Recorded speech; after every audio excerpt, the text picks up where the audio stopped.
and welcome everyone to Valence League, where we are going to be covering some Div 3B action between Outlaw Bandits and VenomFive. My name is Middlecar, and joining us for this best of three is Crowny. How are you doing?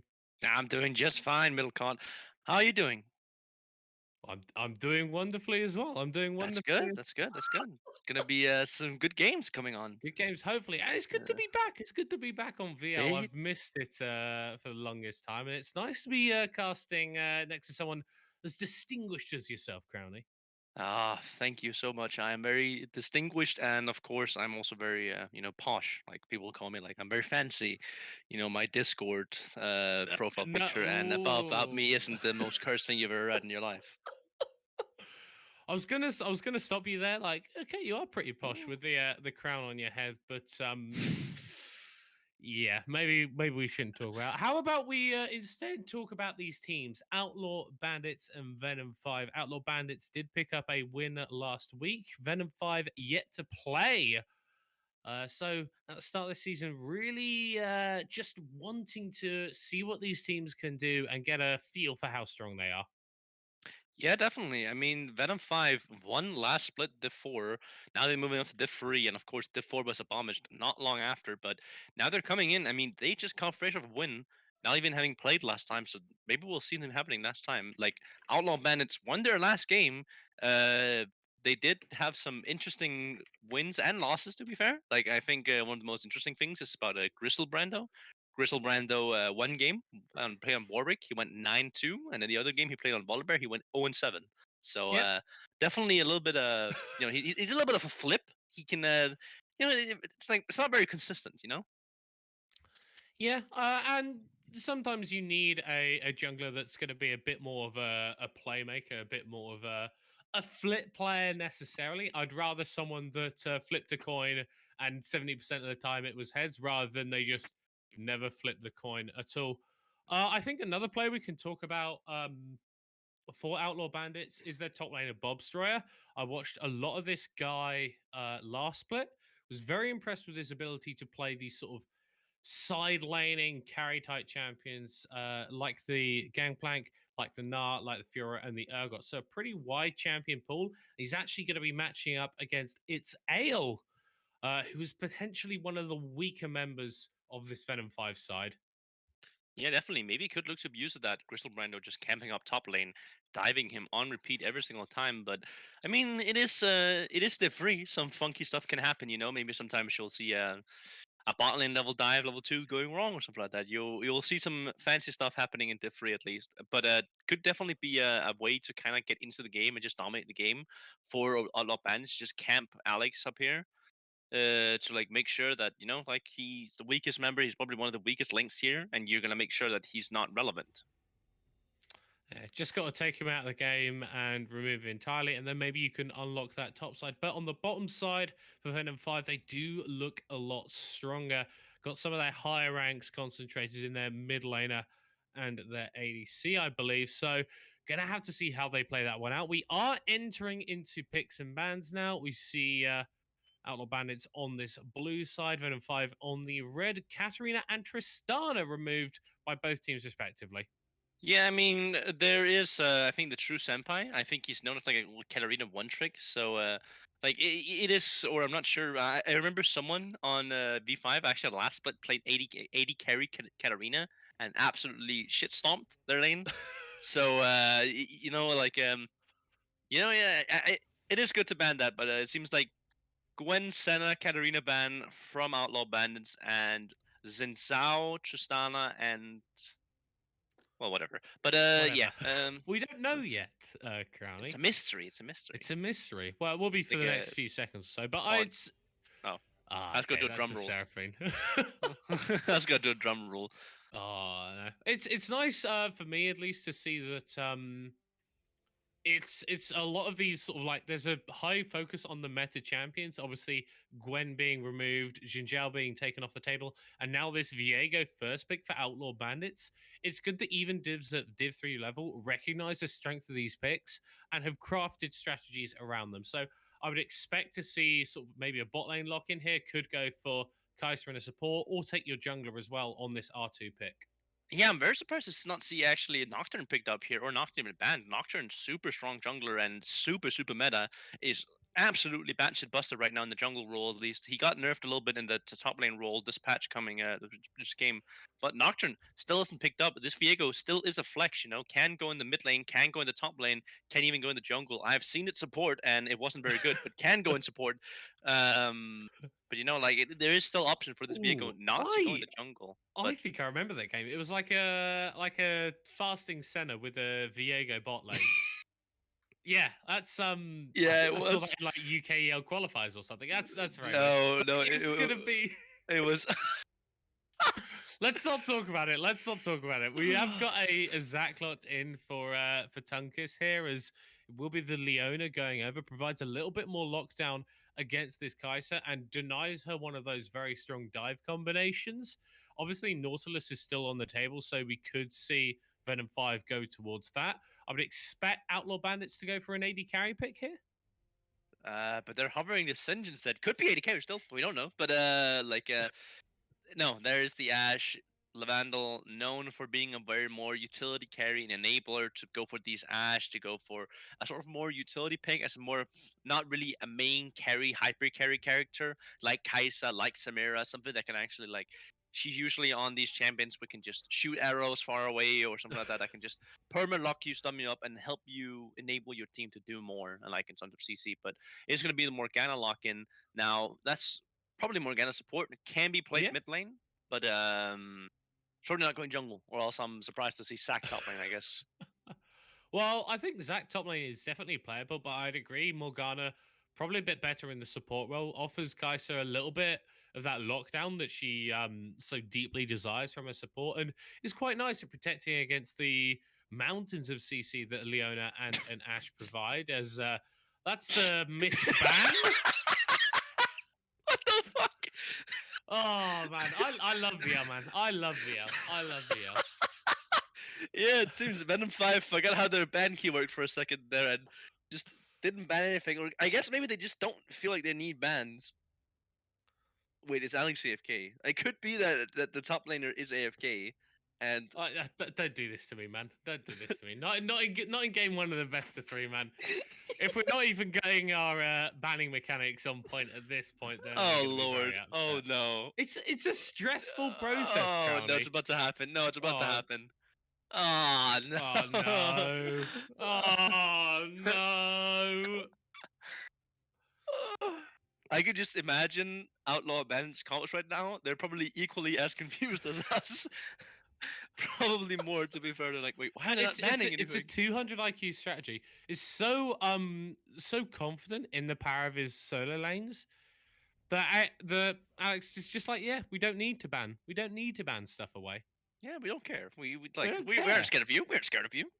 It's actually a mental warfare when you're thinking about it. It's like the Oh, true. like you see like outlaw bandits are sweating right now. Like imagine like what? Why am not banning? What's happening? Like they're in full panic mode. They're trying to like okay, what are we gonna pick now? Like oh, their whole draft just got thrown out because they think they were banning something they weren't banning. Like right? You know like what To what? be fair, there is nothing scarier than queuing up for a game and seeing like 5 enemy no bans come through. You're like, what is about to happen to me? These guys, and actually a genius strategy. Just never ban anything. And you're like, what the fuck is happening? People will be terrified. The True Senpu picking up his Zoe, most likely here, very proficient on the champion.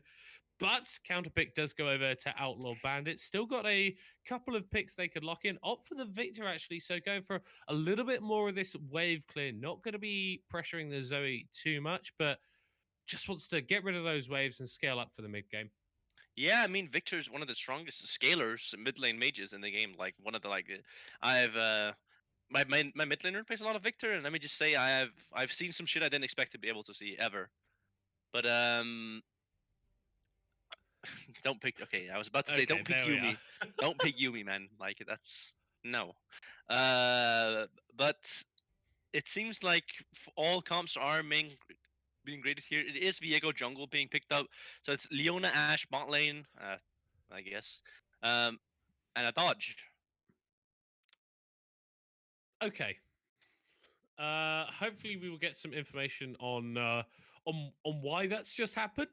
Um, ah, the top laner for Oh, so the top lane did. Okay, so he DC'd. so his PC died. Okay, so that explains the lack of bans. Okay, that's little bit of an issue. Hopefully that could get sorted very soon. That's I've not had that one before. Me neither. I've never had someone actually not. Okay, well, okay, we can still talk about the call. I'm gonna take a picture of this draft real quick before it disappears from the screen. But yeah, I mean, Leona support, Ash 80 carry. I'll just send it to you really quick so you can follow what the hell I'm talking about. Yeah, he's There you got it go. sorted. He's got it sorted. I got you right there. Excellent, excellent, excellent. You know, it's an interesting comp. Like you have a lot of lockdown, a lot of AP damage on top of Venom Mm, Five. You know, like Venom Five has like Sack was like big dive in. And you have a Black Shield for Kaisa helping her to dive with Sack into the bot line. You have Zoe, a incredible artillery mage you've played to her right strengths. You know, like can one mm, shot someone across the map. But then on the other side, you have someone like so much lockdown. You know, like get hit by Ash ult, you get hit by Victor W, you get hit by Leona E, you get hit by Leona ult, you're dead. Like you're actually just getting blown up, and that's I think really good for something a champion like Viego. Viego excels of getting at least one pick, and then he just goes on and on and on. You know, like he just gets yep. reset. Once one person dies, usually Viego kills their entire team if Viego gets a reset. Yeah, and I think So it's interesting you point to the Viego because I think one of the strengths of the champion as well is in the basic abilities that he can actually steal away. Because I think Viego as a champion, his actual kit is a little bit weak. It's got decent numbers, but it doesn't do too much. But then if you're stealing Morgana, you get that dark binding. You're stealing the Zac, you get the elastic slingshot. Those are really big abilities that just help with what Outlaw Bandits have drafted. This really high CC, really high engaged composition.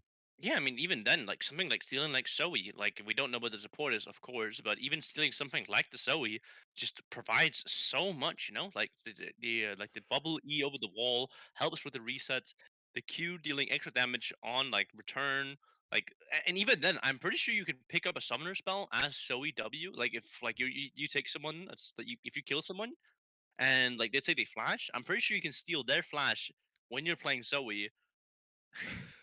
I see his PC isn't turning on. His PC Uh, isn't turning on. That is top it's tip gonna for any gamers out there. When choosing your PC, when optimizing your setup, get a computer that will turn on. definitely. That's a top Uh, tip. As I see their substitute has actually joined the lobby, so they might be playing with them instead. We'd have to wait and see what they actually want to do. But yeah, that is yeah, I mean that's an interesting turn of event at least. I did not expect this from going as this. You know, like first you see those two PC misband, then you're diff. like PC diff, yeah, pre-built, I guess. No, but like See, my computer is actually weird. I bought it off Facebook Marketplace.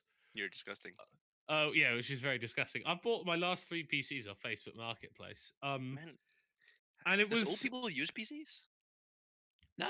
It's like if some guy has like got a PC for like a year whilst he's at uni or something, but then he needs to move home and isn't going to have space for it. That's where I come in. But the guy that I got this off, he I love how you describe that as like it's like a frequent business for you.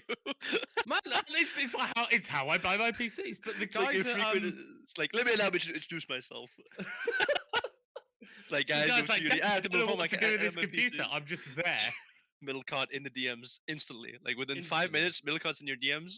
Allow me to introduce myself. I have an offer. But no, so he built this himself. And I don't know what his plans were for it, but the graphics card is completely oversized. Like the graphics card is just like ridiculous. It's got a I think it's got a like a 128 gig SSD. Holy Um fuck! and then like a 1 gig hard drive. So like it's got no storage Wait, at all. what? Wait, 1 gig, a No, one one gig gig, hard one drive? terabyte, 1 terabyte. Okay, I was about to Not say one. 1 gig, man. That's like how are you even like? Man's got that 2002 PC. But no, so he got that. But the graphics card is just massive. it's the graphics card has got more like gigs than the RAM. I've had to install extra RAM in it. Like The graphic card is that's a fucking beefy graphic card you got there. it's You huge. could probably But you could probably sell that for a lot actually when I think about it. it means that I can like stream and stuff on it. And it's like pretty good. I mean, hey, Unfortunately, it does crash every 2 weeks. just out of just randomly or Just what? completely crashes. So Are like you sure? my Is it computer will not go the screen will go can be green. dust? Yeah, can be dust by the way. Like it can be like dust It's particle. not dust. It happened the day after I bought it. Okay, I well never messaged the guy and I went, "Yeah, it just does that." mind. Yeah, it just does that. You know what the Yeah, it best part just is? does Like, that. I think we've all had like moments like that with like our own Yeah. PCs or stuff like that. Like where it's just you know it's something like that's gonna happen, and you're like, ah, it like it might happen. Like Yeah. you know like this is like oh it's casual for my PC to do this specific thing. Like I'm used to at this point that when I turn off my PC, it likes to turn itself on again, and I have to turn it off again. I'm just used to it at this point, but I probably should get a research. You know, like what is happening with my PC? Why is it turning back on when it's turning shut down? If your PC doesn't do something weird, it's just not got character, honestly, That's in my actually true. opinion. That's actually true. Like my computer has Fake PC. personality. Sometimes Yeah, it's just nah, I can't be asked. just dies every 2 weeks just for like a brief moments. Dies of banger. That's what It's like ha- happens.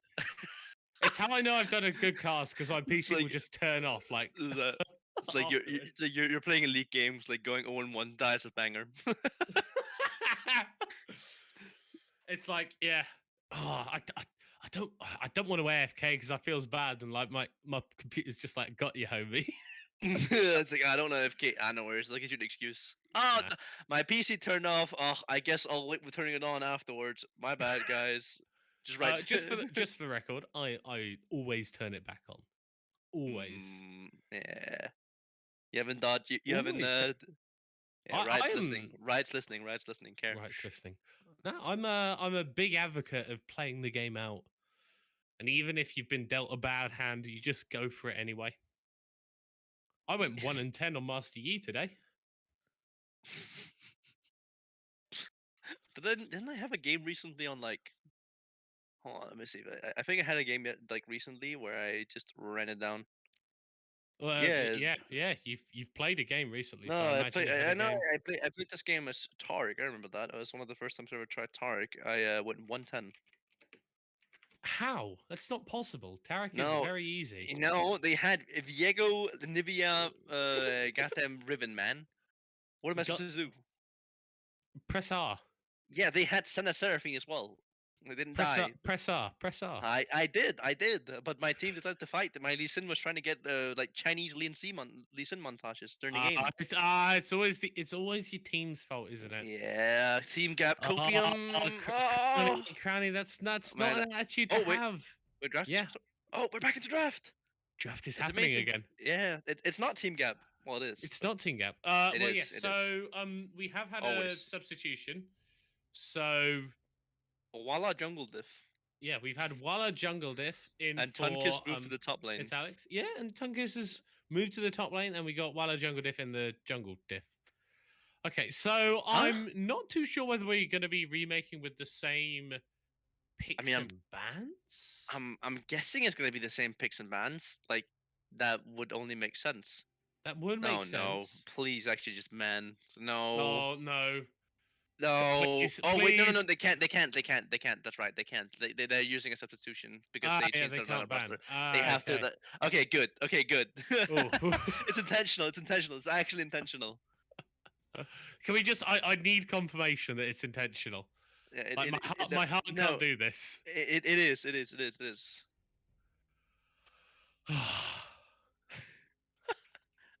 It is because they don't have anything. But so far, I mean, wait, does that? Wait, hold on. Does that mean that they can pick picks that they banned last time? Pick. Yeah, you know, like Ooh. yeah, like VenomFive banned some picks in like the first round, the first time. That Yes, they can actually. If we're gonna be removing bans, then they'll be able to redo. This is very interesting. this just became very interesting from being like very like there's some really good picks you can pick now. Like the So things so that are were banned we? before, like the Tristana, the Sinzao, the Seraphine. Now you can actually be one Seraphine or Trist if you want to.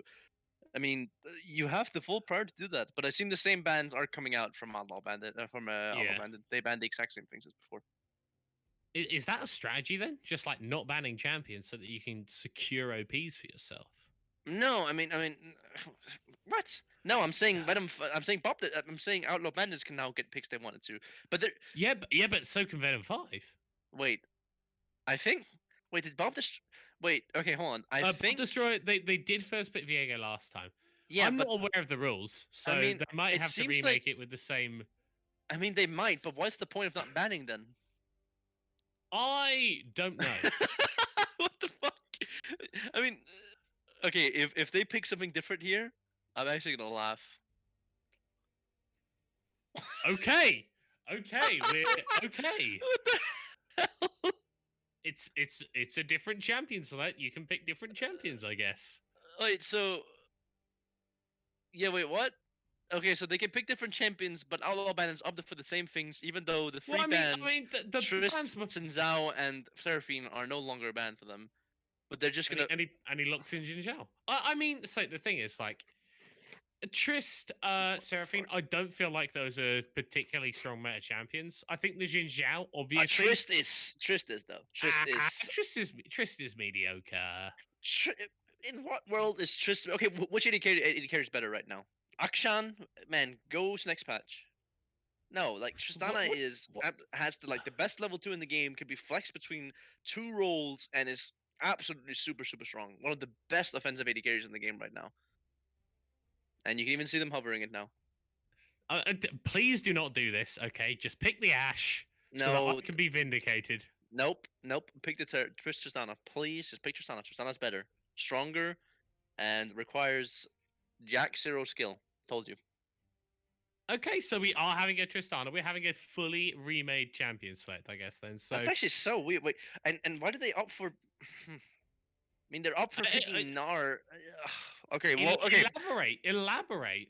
I have actually no idea, so I'm so confused because the band's now coming out. But it seems like V5 now opting for picking top lane first. It seems top lane is priority pick here, and then picking the Kaisers and Zhao. I mean, since Zhao super meta, super strong, and Trist also super strong, especially into Kaisa.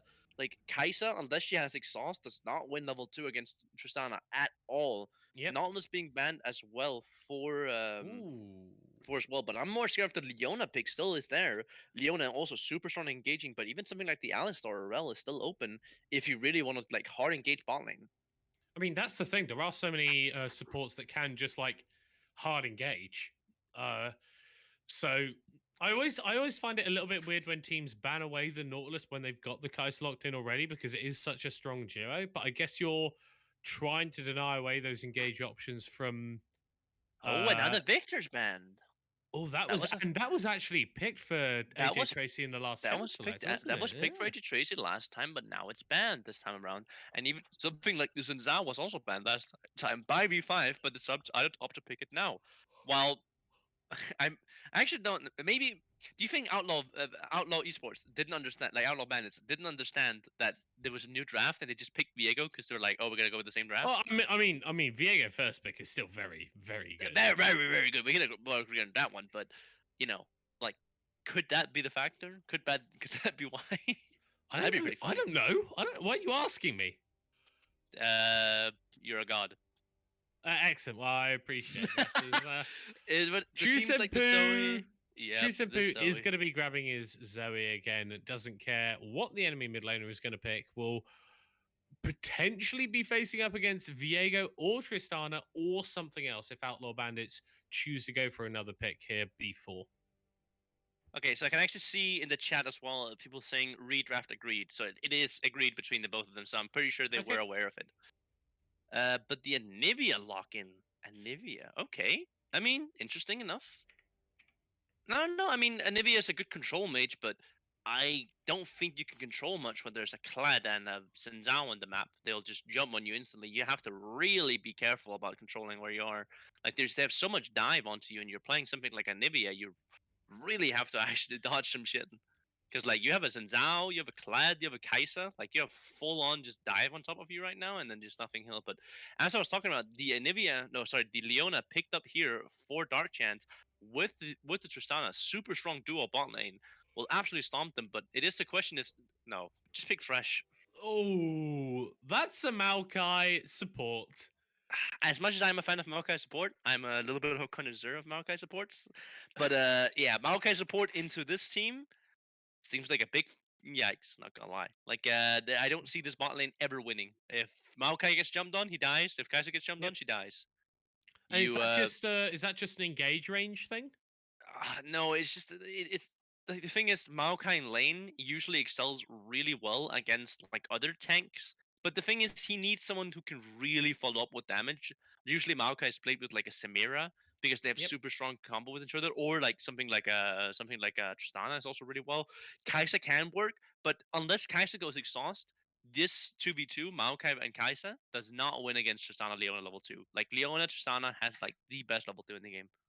And then the thing as well is Troz might want to be taking the cleanse because looking at the amount of CC that Outlaw Bandits have, quite frankly, it's disgusting. Yeah. You've got Leona's entire kit, some from Viego, Nar as well, Anivia. Also can keep the Kaiser sort of at base, so she does need to extend quite far to get that dive away. So doesn't really feel like there's a good avenue for Troz to play out this game.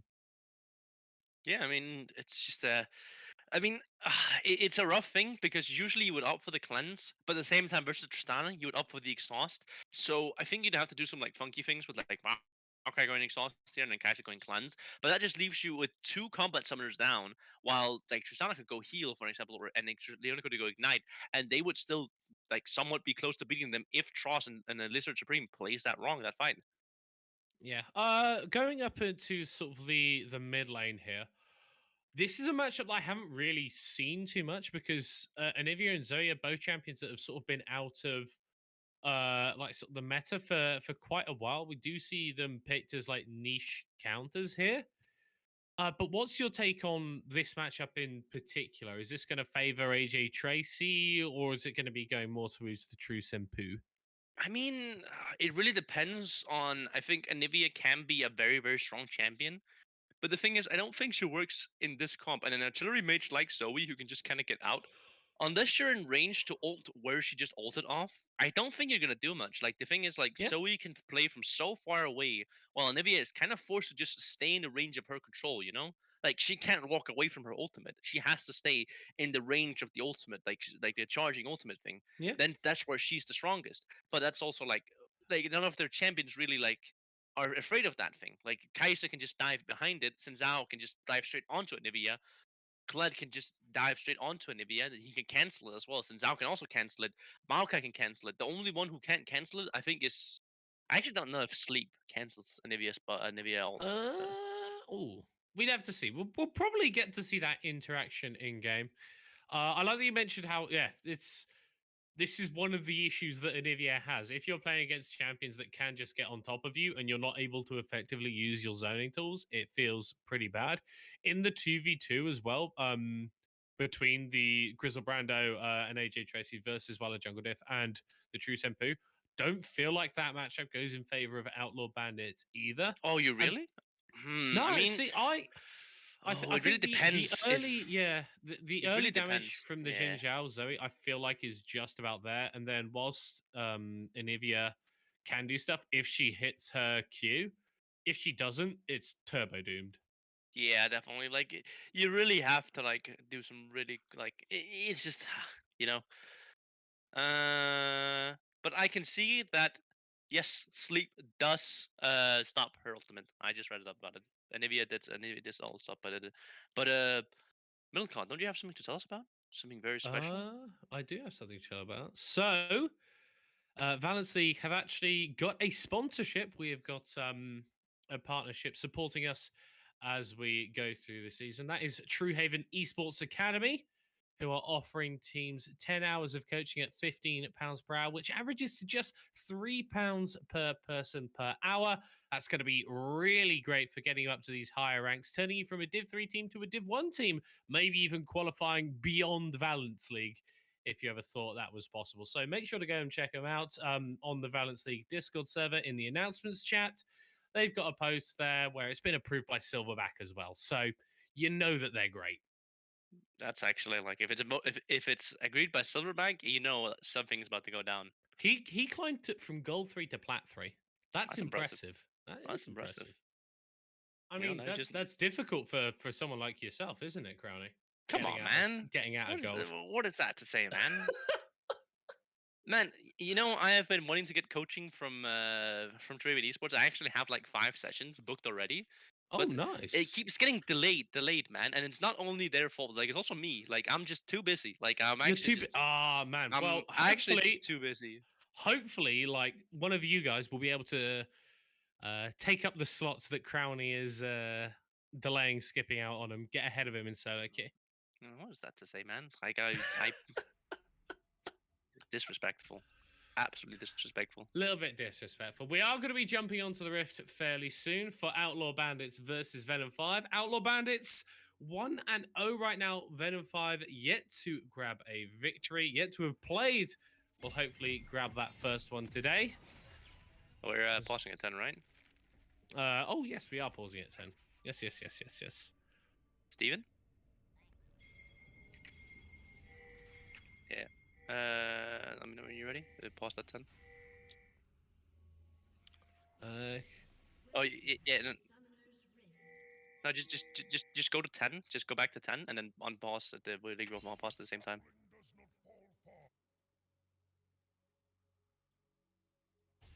Yeah, just pause it and then we start at the set. Oh, okay. Yeah, you just go back to 10 and unpause it at the same time. Good news, guys. My client is bugged. What do you mean? I cannot... Fuck it. Right, I'll watch off the Discord stream. We're fine. We're fine. Let's get going. Yep, let's just get going. Okay, we are now on to the Rift for Outlaw Bandits versus VenomFive. This should be a very poggers game. Excited to get this one underway. Yeah, definitely. Me too. It's gonna be a very I think it's gonna be a very hype game actually. Like I think it's gonna be some very interesting gameplay to be seen at least. There's some definite things, but it seems to just be a 5-point all around the map. Not really much to be seen. Everything's just at the right spots. Yeah, just keeping it nice and chill for now. Don't want to over-aggress. Don't want to do anything silly at the start of this game as we are kicking it off. AJ Tracy sat in this little pixel bush. And I like this. I like this from both teams. Just recognizing that you don't need to do anything dumb early. Just play the game. Get to your lanes. Do something fun as Bob Stroyer throws out a little bit of a boomerang as Tunkus goes for a deep ward. And this may be a little bit of an overextension for the top lane for V5 as AJ Tracy is on the way. But just able to dash out of it. Yeah, I mean, just able to get out of it, but very overextended to be fair. Like, you're stepping up way too far into a Gnar and Nivea. Like, you're not really going to be doing much against that. They have way too much range on you to actually be doing anything, but seems to just be a standard bot side clear here. But something to note is that both, okay, well, very, very big leash here for Viego. He's going to get started off with a great leash here, getting even mana and even a bomb from Tristana onto it. So, definitely going to be interesting to see what he's going to be able to do with that. Yeah, and we do actually see there is a ward placed by V5 in the top side of roundabout Grisabrando's blue buff as AJ Tracy is trading quite favorably in the mid lane there. So they will be able to spot out the Viego as well as Jungle Diff will also be pathing towards that top side. So expect to see early action around the top lane around about 3.5 to 4 minutes. Yeah, I mean, definitely now. You can see already now here, Griselbrando is pathing top lane now. And you see that Walla Jungle Diff is just doing his wolf stomp. So, I mean, there's just standard nothing here going on. But bot lane just got level 2 prio. And Tross and Lizard Supreme forced to back off really far away here. Lizard Supreme opted for starting the E on the Maokai and just placing E in the bushes. So he can't really, play too much up forward until he gets those. But that's helped with the wave clear a little bit. Helps with the wave a little bit. Kai'Sa not very strong early. We expected this lane to be going in favor of Outlaw Bandits and definitely is doing that so far. But because of that wave being pushed in a little bit too quickly, they weren't able to use that level 2 power spike to get an all in, get an advantage, and start burning some summoner spells. Yeah, definitely. I mean, that bot lane should always burn some of the spells, at least level 2 or level 3 for that matter. I think that bot lane wins almost all the time, except maybe like around level 6 or 5 for Kai'Sa, when Kai'Sa turns really strong. But I mean, it's something to note. Like here, Viego is going for the 5 camp clear, and actually, you can see here while Jungle Diff did skipped his Raptors and skipped the Krugs to just go straight up there to sweep top lane. Bob Destroyer forced to play a little bit safe here, but Viego might beating here while Jungle Diff. Yeah, we did see Ah. that that little ward placed in the tri-buff by Bobstroy spotted out while at Jungle Diff, so that meant that he wasn't able to get the play off onto the Nile, which is good heads-up players. We see now on the milli map Griselbrando moving into this bot side river to just trade scuttles with the Xin Zhao. Yeah, I mean, and even Xin Zhao knows he's there as well. He just pinged it. It was just a ward right where Griselbrand walked. I mean, if you're faster here, you can get a gank off on if AG Tracy here. And it seems like Griselbrand is walking away. So this is a free gank. Here's a free game because we're seeing a big all-in in the top side from Tungus onto Bobstryer. Gets the dismount out, and it looks like nothing occurred in the mid lane. So AJ Tracy playing with that respect, playing further back as we move back to the bottom lane there. And I want to draw your attention a little bit to the summoner spells here, Crowny. Troz has opted for this heal, Lizard Supreme with the Ignite. Not really what we expected as Bobstroy goes for an all-in onto Tungus. Just hits him with the boulder. That's some very aggressive play. One more shot, but the flash away from Tungus means he just gets out.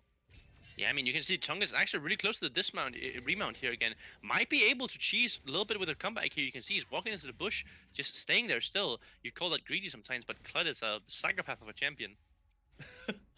Tunkus might be a psychopath as a player here as he's going forward. He does use that gun to get that remount a little bit closer. And with the violent tendencies on the minions, will be getting Skull back. So was an aggressive trade, but ultimately he's just going to be fine in that lane. Yeah, I mean, and actually something interesting to notice about the good bot lane right now. I mean, right now Tristana is actually being traded out by the Maokai E, which is surprising, but it seems like maybe Maokai has been putting points into the E secondary. He's been maxing the E second, so it does a ton of damage in lane, but I mean, usually that's not how you play Maokai support, but I'm not gonna be bothered to coach you guys how to do that. But I mean, this is a matchup. It's very like it is very losing for Maokai and Kai'Sa, which is to be fair, fine enough to max the E if you really feel like you can't do anything here. But as you can see, Atroz steps up a little too far and gets the bomb on him. Yeah, and we have been seeing it going a little bit in favor of Lavandolana and Dark Chance. Obviously, haven't had the fight as we see Wella Jungle Diff danking AJ chasing the mid lane, who gets the wall away. Griselbrando is in the area, but ultimately nothing's going to be burned. Just a little bit of a pressure gank in the mid lane. Yeah, definitely. I mean, it's interesting to see. Oh, Tunk is up top lane now. Yeah, it does not have access to that ultimate, but with Bobstroy getting a little bit angry, chooses not to opt in. And whilst we do see action in the mid and the top lane, I think this bot lane is somewhere where we expected to see action and haven't necessarily had the excitement that we maybe hoped for. No, I mean, it's definitely not been very, like, engaged, like, or interesting or anything, but, like, I mean, it's a working bot lane. I mean, you're out farming the Kai'Sa, which is, to be fair and fine enough, but look at the trade from the Maokai onto Tristana. Tristana's half HP now. Yeah, those saplings are very upset with her.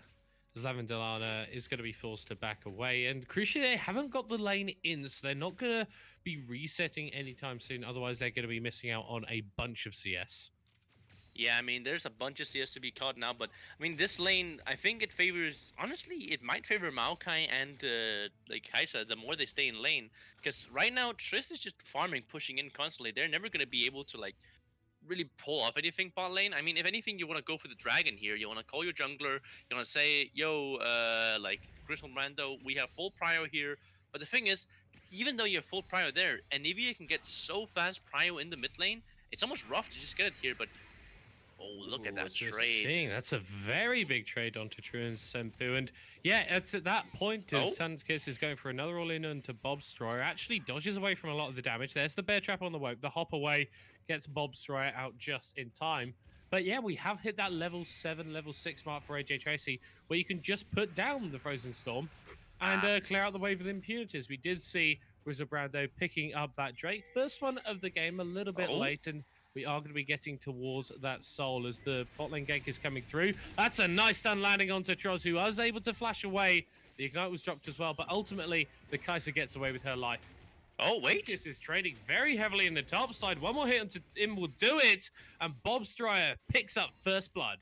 Yeah, Tung is gonna nil too confident there without the flash or without anything.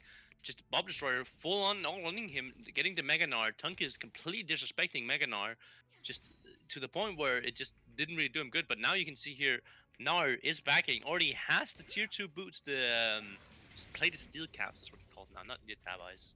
Man, rest in peace Ninja Tabbies, by the way. Man. But he's getting back now, does have the Sheen as well. He will just be doing so much damage in the bot lane, in the top lane now. But even actually, as we were talking about in the bot lane, not going to cleanse, if he had one cleanse there, Tross, I'm pretty sure he didn't even need to waste the flash. You can just trade cleanse, and then they're fine with it.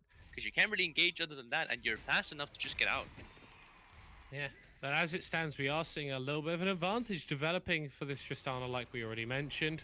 That first blood kill on the top side for Bob Stroyer, as well as Lavendanana will cancel their bat. The Voidseeker didn't actually come out, but the threat of it was enough to force her to remain in lane. And this is actually going to be very big. She's going to be against the Kai'Sa, who, while she was down in CS, down in pressure, has now got an item advantage. So won't see that same level of presence coming out from this Tristana until they're able to get that reset. Look at mid lane here. Wow, Jungle Div is looking for actually a gank here, but like Griselbrando is just doing the Rift Herald here, but he's AJ Tracy is dragging out to push Griselbrando. Griselbrando's low. Yeah, as director camera is kind of trolling us right now. Finally, we're moving over to the mid lane fight. Griselbrando on 100 HP does get that Heartbreaker over the wall, but gets hit by the blue buff and taken down. Is there an engage in the bot side? Chose is very aggressive. The Solar Flare doesn't ultimately connect, but they're still able to grab the kill onto the Kai'Sa. Lizard Supreme is forced to run away. Another Zenith played as the Ignite goes onto Lavendanana, but it will not be enough. That is a double kill for the Tristana. Yeah, I mean, double kill for Tristana there. I mean, that's just not good. Already now at advantage going for bot lane. Oh my lord, that damage. That's not fair. Yeah, you just pressed Q twice. I mean, to be fair, Nivea does the same. She just presses Q twice and then E. Yeah. Oh, wait. Senpu is getting very aggressive here. Lands the Drowsy. Pops the damage as well. The egg form has been achieved, but with a couple of tower shots landing onto the Zoe, will not be able to pop that. But that is a very big cooldown. AJ Tracy, with no flash available as well, is a lot more vulnerable in the mid lane. Yeah, definitely. I mean, AJ Tracy now without the egg and Nivea not having the flash up actually now, and True Senpai having the flash and ignite up, could just opt for an all-in engage actually, up top lane. But yeah, I mean, wait, just heck, man. I'm sorry to say it, but Zoe is so stupid. How did she just get ghost? Like that? How? What? She's pretty swift. She's pretty swift.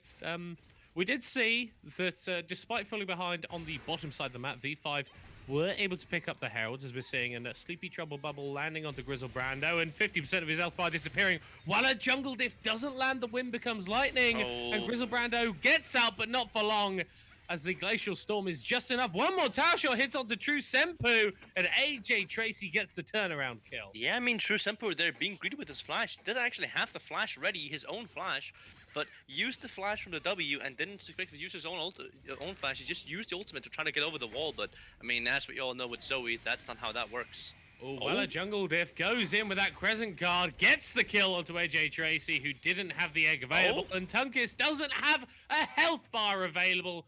The dismount, the remount, not coming in time, and that's another solo kill for Bob Stroyer. Yeah, definitely. I mean, Bob Stroyer showing up so well in this lane. Actually, like, he's versus a Platinum 3, and he's, like, I think he's Gold 1. I mean, he's really showing up, just showing that, you know, he's actually, like, really, like, he's showing up. He's just showing, you know what, you might pick your Clad, you might pick your redraft the entire thing, but I'm just going to outclass you in Gnar and just curb stomp you to the ground. Very, very nice. And if our observer could tab into the game and press X, we should be able to see where the gold is distributed. We'll get that up for you guys. Yeah, look at this top lane as Tunkus is going very aggressively onto Bob Stroyer, who has nearly got that rage, but it might not come through in time. One more also from the Gnar. The boomerang hits come through. That's a beautiful flash from Bob Stroyer as he just escapes. Bob Stroyer, I mean, even there, all the cards went Tunkus' favor, but I mean, Tunk is not willing to waste the flash to catch up to him, knowing that a Rage Bar would come up and possibly a return there from Bob Destroyer. But, I mean, very impressive work right now from Bob Destroyer. True Senpu just gets taken out. Lovely roam from Dark Chance. That other shield of Daybreak landing onto the Jin Zhao, but the healing from the Gore Drinker is just so big, turns it around and gets a double. Double kill for Zhao, the most fair champion in the game right now, of course. Thank you guys for buffing him, right? I really makes fun. It was really good idea to do this. But this just means free dragon here, a pick from AJ Tracy onto True Senpai just resolves in both Dark Chance and AJ Tracy dying due to Zhao and I guess wait, who else was there? Yes, Zhao and Lizard Supreme roamed up. Okay. It's a very nice response. That means that they are able to pick up the dragon, which is going to be huge at denying this Soul win condition. The mountains may rise, but since both teams are one apiece on the Drakes, Soul isn't really going to be coming through anytime soon. As we see an engage in the top side from Tunkus, keeps throwing himself at Bobstroyer, but it's not looking good. 2 levels down. As well as Jungle Diff pilot side into the mid lane. The stun lands onto the Kled, and we might be looking at solo kill number 3. Goes back into the mini form. One more hit would do it as Bobstroyer doesn't quite go forward far enough. And Tunkus gets out with his life. I'm kind of sad he didn't go for the backward boomerang. But I respect it. Very, like, again, Bobstroyer really showing up in the series, getting so many solo kills on actually just playing Gnar, playing weak side. He hasn't really been getting any jungle attention other than actually from the enemy team. He's been like, since now has been hovering around this Kled a few times, but Kled's just getting out-damaged, outclassed, and outdone by Bobstroyer here, just showing that, you know what, I don't care, you can pick your main, you can pick your one trick, I'm just gonna outclass you, I'm the better player. Yeah, it does pick up that first tower as well. So if we swap back to the gold, hopefully we won't be interrupted this time. And we can just take a look at that massive lead that he's generated for himself. 2,200 as Tunkus keeps throwing himself at Bobstroyer, but it's not going to work out because Grizzle Brando is here. Finally, the jungler from Outlaw Bandits makes his way to top lane. And it looks like bad news for Tunkus, trying to fight his way out. But the Heartbreaker will seal it. And Bobstroyer's on a killing spree. You know how I said Kled's a psychopath of a champion? No, I feel like people who play Kled also has to be sort of like borderline psychotic. Like how would you expect that to work, man? Okay, no, never mind. But it's fine. Oh, the True Senpai just picked up Cleanse. Alright, sure. Yeah. Very epic. Your hatred for Zoe will not derail this cast, Oh, Crowny. wait. Look at wait.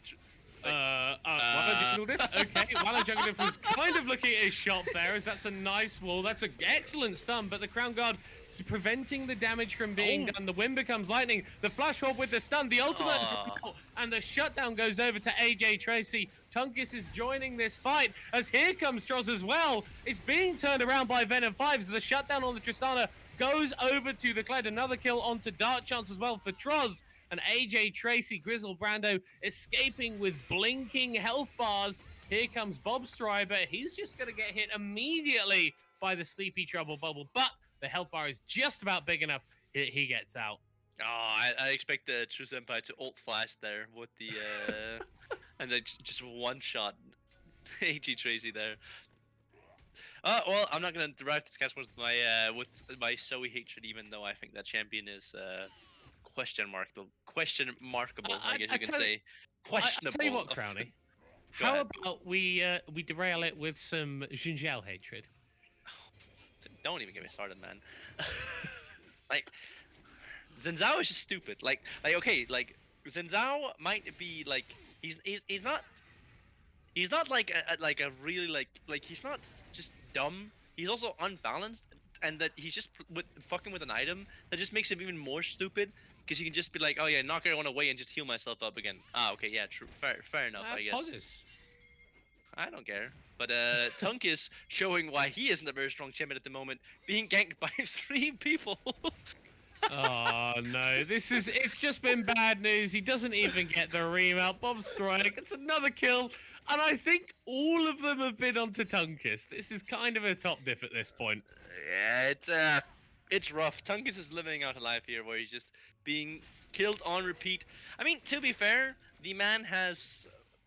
Actually, I'm more surprised. The Bobstroyer has less vision score than Tunkus, and Tunkus has just been ganked on repeat, on repeat, on repeat, on repeat. He's really been trying his best, man. He's trying his best. It's not looking good, though, as... Outlaw Bandits will be able to pick up this Rift Herald. This is the second Rift Herald of the game. The previous one went over to VenomFive, but they weren't able to grab too much with it apart from some more gold onto Walla Jungle Diff. As we see Outlaw Bandits moving into the mid lane. That's the Sleepy Pudra Bubble Ball landing onto the Anivia, and that's my lord. Chance getting so much damage. And CC onto True Senpu, and even though it was Anivia, AJ Tracy picks up the kill. Yeah, I mean, even then, did you... Okay, no, I'm not going to talk about it. Oh, Griselbrand, though, hitting the Sleepy Trouble onto Tunkus. Tunkus almost looking to die again. No, there's no way. But now they're looking for the dragon here. But, I mean, Tunkus does have the flank here. Yeah, he gets a big shot. That's the Zhonya's from AJ Tracy, but he's going to wake up in the middle of 5 people. The shutdown going over to Walla Jungle Diff as Griselbrand is forced to flush away. That's a beautiful ultimate from Bob Stroyer. Landed a CC onto multiple people as Troy's downs into the back line, but it might not be enough. Walla Jungle Diff is huge, and Bob Stroyer is looking very, very small as he's going to be shut down for the first time this game. Xin Zhao grabs the kill. Xin Zhao, fair champion, XD, let's go. Yeah, I mean, Xin Zhao actually dominating that fight, just slaughtering everyone. The flank there from Tunkus, absolutely amazing flank there. They even saw it coming, but they just weren't fast enough to actually react to it. So it was just a really, really good flank from Tunkus there with the ultimate, you know. Tunkus, even though he didn't do it too well, Anyface shows up that his champion is still good for those engages if he has a really fed Xin Zhao falling behind them. Yeah, if you just stack all the damage on top of you, it's absolutely fine. This does actually mean that there's a gold lead for VenomFive for the first time this game, as well as that Drake advantage. Only 1.5k, so it could all swing in a single fight, especially as this Anivia continues to scale up. But definitely good signs for them. Yeah, definitely. It is gonna be interesting to see what's gonna happen now. Like, the Baron is up here in 10 seconds, but I don't feel like any team really has the damage to just like really burst it down. Yeah, definitely not. But as you start to scale up a little bit further, definitely can become a possibility. Obviously, the Viego's got that percentage health damage as Troy's is potentially getting caught out here by Lavandolana, who burns the heal as well. It's just an auto fight. The reset comes out, and it's just enough damage to get the kill. As well as Jungle Diff is going forward. That's a very early gold drinker. Won't have that healing available as the Crescent Guard knocks Griselbrando back over the wall, and now Dark Chance is in the middle of no man's land. Will fall down with True Senpu picking up the kill, and Tunkus is playing onto Griselbrando. Beautiful flash away from the stun as he picks up his second kill of the game, and AJ Tracy, he might be going live and direct to the summoning platform as Bob Destroyer destroys a ward, but the Anivia is getting destroyed by the Kled. Double kill for Tunkus. Yeah, I mean, Tunkus now actually showing up. I mean, maybe it's just laning phase isn't his stage. Maybe afterwards laning phase is over. That's really where he shows up, you know? Maybe that's where he really just says, you know, this is where I really show up. This is where my major play is to just show up here. After laning phase is where my champion is good. I might not have a too good of laning phase as a Gnar, but later in the game, I'll make sure to be useful. I mean, especially with such a Fed Xin Zhao, doesn't really require too much for a Kled to be useful, to be fair, but ooh. As we see Griselbrando running out of the base here. Yeah, very intimidating. I think there's going to be a contest here on the Baron, as that is a solar flare, but it doesn't really land onto anyone. There goes the Unstoppable as the massive Gnar ultimate comes out. Lavandolana is able to free hit on the side. It's already a 1-for-1. Well, Jungle Diff picks up some more kills, though, and you can't cut away from the Xin Zhao. Jumps back over the wall, is able to just escape. The Void Seeker goes wide, landing onto Dark Chance. Here's AJ Tracy, though. The damage of the Glacial Storm is massive as the blast part doesn't quite come through in time. And Walla Jungle Diff is on a killing spree off our screen. True Senpu was able to slay AJ Tracy. And with 4 members of Outlaw Bandits dead, VenomFive can't quite start up the Baron. No, they're too low, and they have too little damage without the Kai'Sa, and not really enough to do anything without the Kai'Sa there. But I mean, good attempt, I guess you can say. It was actually a really good fight there. Like, they were really looking to be a really good fight there with Lavandle just being able to free everyone, but while Jungle Diff quickly just turn around and just instantly hit onto the Tristana once he noticed Tristana was just free hitting everyone. Yeah, turning around, preventing that damage from being dealt by Lavandolana, who we pinned as a little bit more of a utility player going into this game has performed admirably as well, though, actually. Got Yeah, that no. solo kill onto Truz in the bot lane. Is 4-2-1, very respectable scoreline. Now has that Phantom Dancer, so a couple of items on the Tristana. She's definitely a very strong damage threat that VenomFive need to be careful of. Yeah, definitely. It's not something you could just brush aside and say we don't need to focus this. But I think Morn actually, I'd rather want to focus on either the Gnar or the Anivia. Gnar and Anivia right now are really strong, but I mean even now, as I was talking about earlier in the draft as well, Anivia is kind of locked here in the place because if Zhao hits W on Anivia, Anivia just get instant engaged on. If Chunkus just uses ultimate on the Anivia, Anivia just it stops your ultimate and just gets cancelled. If Tross just ults into the backline and gets onto Anivia, Anivia just dies. So it really just has to play around Anivia being really, really safe and just actually having a good spot to really position well. She has to really position well to actually be playing the champion right now in the specific matchups that she's playing into. Yeah, it looks like the Drake will be spawning up soon. If Observer could just press N, then we'll get a timing on that one. There we see he's spawning in 40 seconds. So we're going to have a couple more waves. The vision set up for both teams isn't excellent. But VenomFive will be looking to prioritize this one. Give them Soul Point, and that just opens up your ability to play the map once we get to this later point in the game. Yeah, I mean, once you get this Mountain Dragon, but look here. Oh, no. Oh, that's a big stun landing onto Dark Chance, who didn't have a chance to get out of that one. Meanwhile, in the top lane, Tunkus is falling down again against Bob Destroyer. That's a shutdown going over to him. Does have that TP, so if VenomFive choose to start up this Drake, which looks like they are doing, could come in, but crucially is on the mini now, so wouldn't have access to that ultimate. No, I mean, right now he even used the ultimate now, but the ultimate is recharging. But yeah, this dragon's just being given over that soul point for, I mean, the solo kill in the top lane turret. I mean, I don't know if I'd call that worth, honestly. Like, it's soul point for a top lane turret. Maybe if you already had 2 dragons and the enemy team only had 1, I'd say, okay, that's pretty worth. You're getting a top lane turret and opening up the map more for this one specific dragon, which isn't really worth a lot to you because it's still not soul point all for them. But giving them soul point for a single turret, I don't know if I'd do that. Yeah, probably not worth, but they weren't really in a position where they could contest it. AJ Tracy at that 2 item point, but still really waiting to come online. Once you get that level 16 point, get that final upgrade on your ultimate, that's where Anivia really becomes oppressive. Dark Chance still only level 10, didn't have upgraded Solar Flare either, so not quite at those level or item break points for Outlaw Bandits where you can really dominate the fights. Yeah, definitely not. I mean, you can say that AJ Tracy and their Outlaw Bandits are very scaling team, but even then, since Zhao scales into I think early mid game, and then kind of starts really slightly falling off in the top lane. But as we're talking, Bob Destroyer is just demolishing Tunkus. Yeah, he's demolishing Tonkus, but the rest of VenomFive are demolishing the Baron. It looks like that one's been started up. We could just go over there. Yeah, already down to 6,000, and Outlaw Bandits haven't really got an angle in on this one, so it's going to be a Drake taken down a minute ago, and an uncontested Baron going over to VenomFive. Big purple buff on all of them. AJ Tracy teleports in, but he is far too late. And Way too late there, yeah. Yeah, I mean, VenomFive right now just kind of after losing the map top lane, just kind of started to dominate the lane again, but oh, wait. Yes, that's a really nice play from Bobster, actually dodging away from that second charge as Tunkus is going to drop again in the side lane.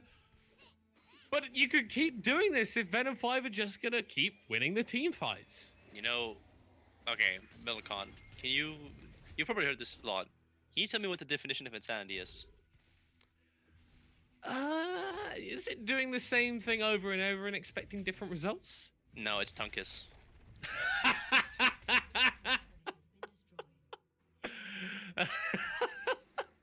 A man has been doing the same thing for 6 times and dies the exact same time. It's impressive. It's impressive.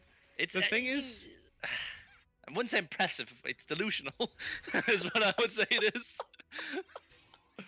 Well, man, Kled's got to go in. Kled's got to go in. When Riot released that champion, the entire thing was...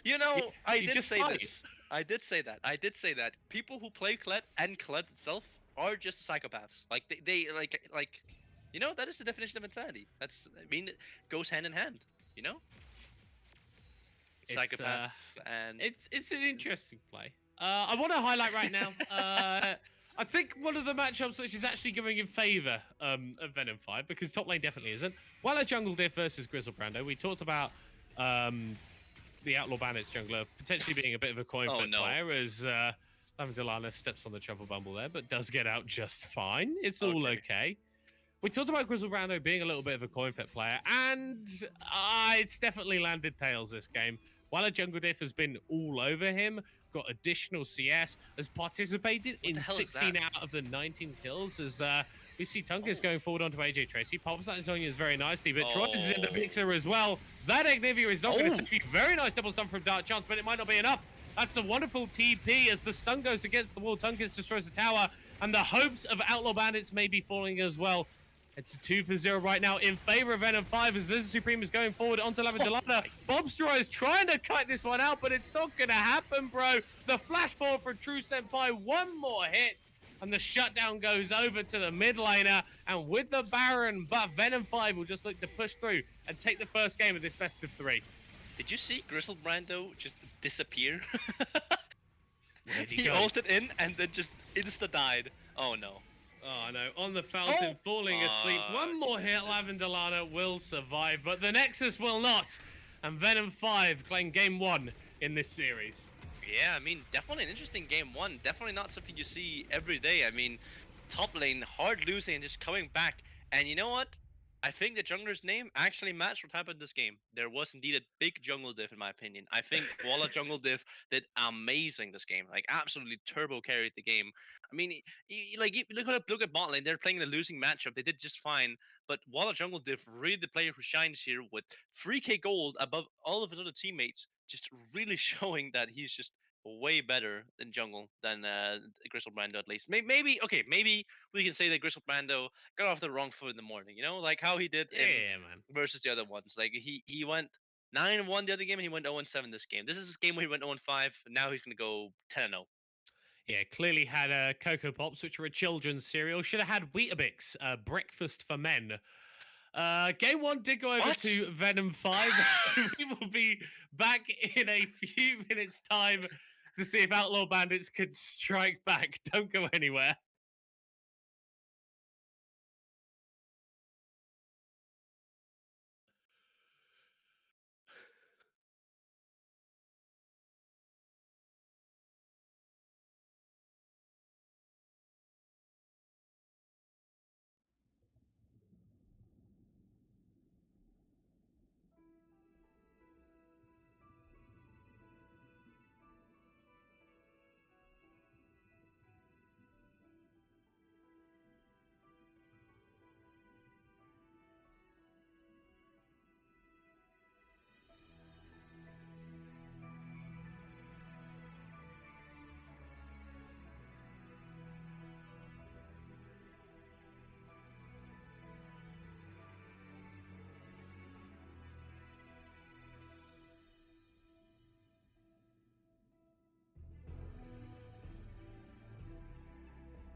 Hello there, everyone. Welcome back to Valence League. I'm Middlecourt, joined by Crowley, going into game two of this series between Outlaw Bandits and VenomFive.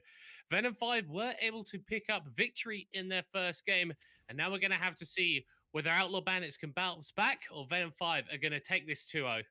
Yeah, definitely. I mean, maybe this time they can actually shut down Walla Jungle Diff, delete some, like replace some of his things, get rid of his things. But still to note, Walla Jungle Diff again is still in subbing in for Alex, whose PC apparently died.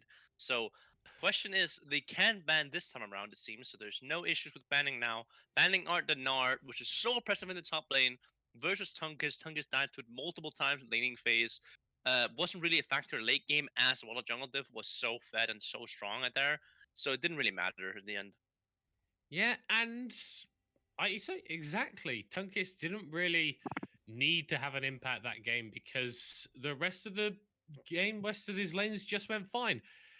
Bot lane and mid lane never really felt like they got out of hand in favor of VenomFive, but that jungle difference was massive. So I want to see Walla Jungle Diff not on the Jin Zhao, want to see him forced to go a little bit deeper into his champion pool, and Grizzle Brando to step up and really show the other side of the coin flip. Yeah, but so far it seems to just opting for the same bans, and even if so, here.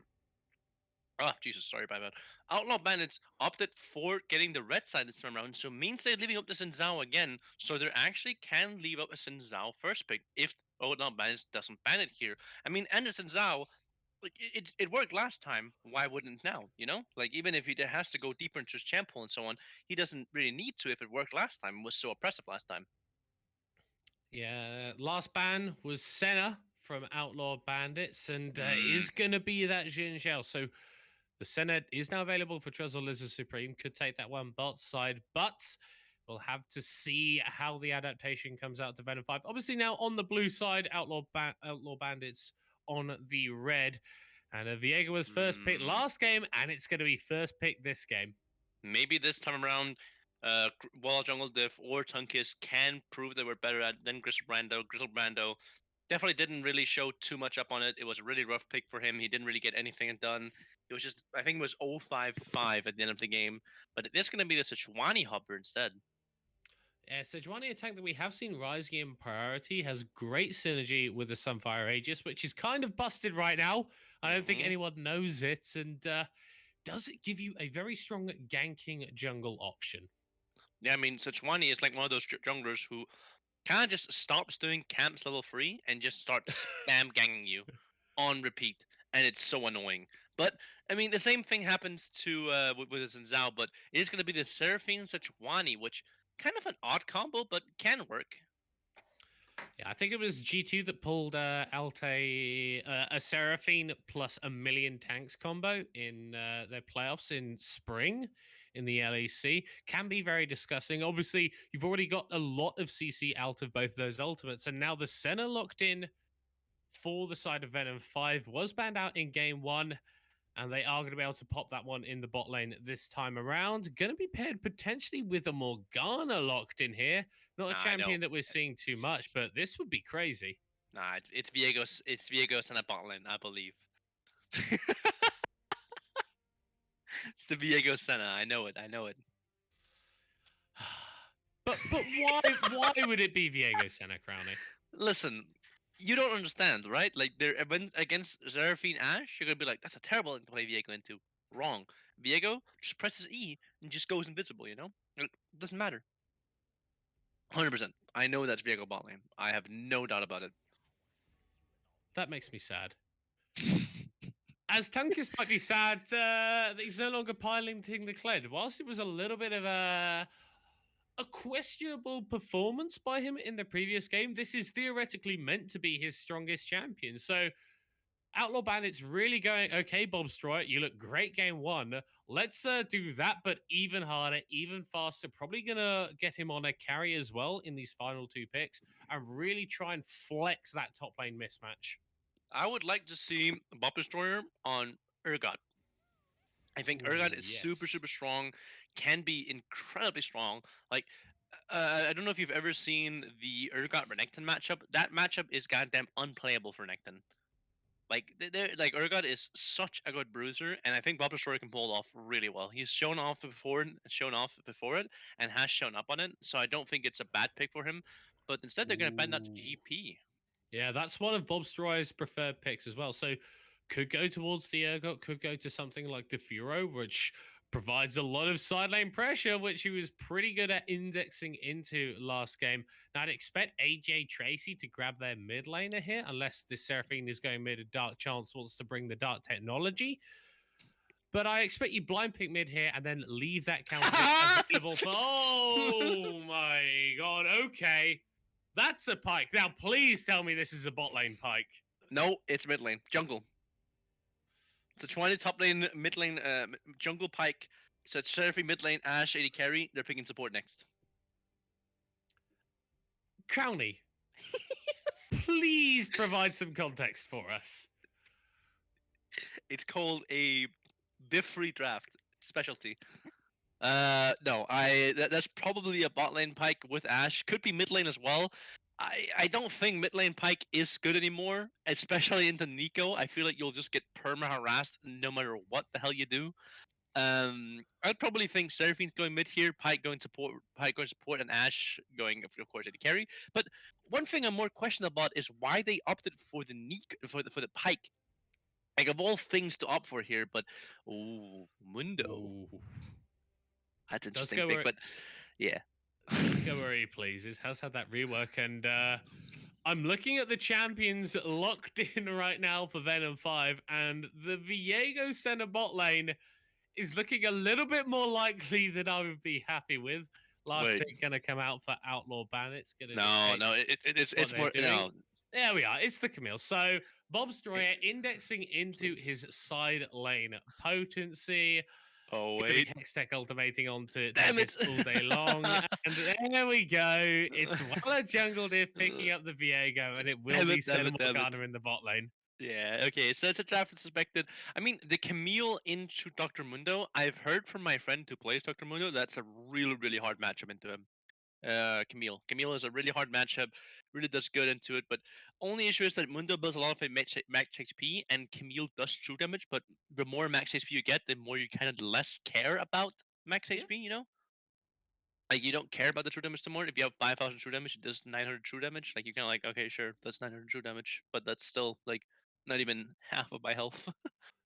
Yeah. So, I mean, it's a funky draft to say the least. I mean, Seraphine, you have Nico, Senna, Morgana bot lane as more bot side, and you have Viego Mundo top lane. I mean, and then on the other side you have Camille, Sejuani, Seraphine, Ash, Pike. Yeah, I'm seeing a lot of ultimate synergy from Outlaw Bandits right now. You get that Glacial Prison into the Encore, into the Enchanted Crystal Arrow, and then Pike He's just waiting. is just dropping those X-Bar support spots, getting the resets, and then there's a million gold going into your team. I mean, yeah. At the same time, you gotta notice as well that even if so, I mean, look at their enemy team that they're playing against. It's not like it's gonna be very hard to kill one of them when you think about it. Like, there's Mm, like four squishy champions here. I mean, Nico, you kind of have to pay attention to where her W goes, right? But Senna's pretty squishy. Morgana's really squishy as well. Viego's pretty squishy if he doesn't build a Divine Sundra build.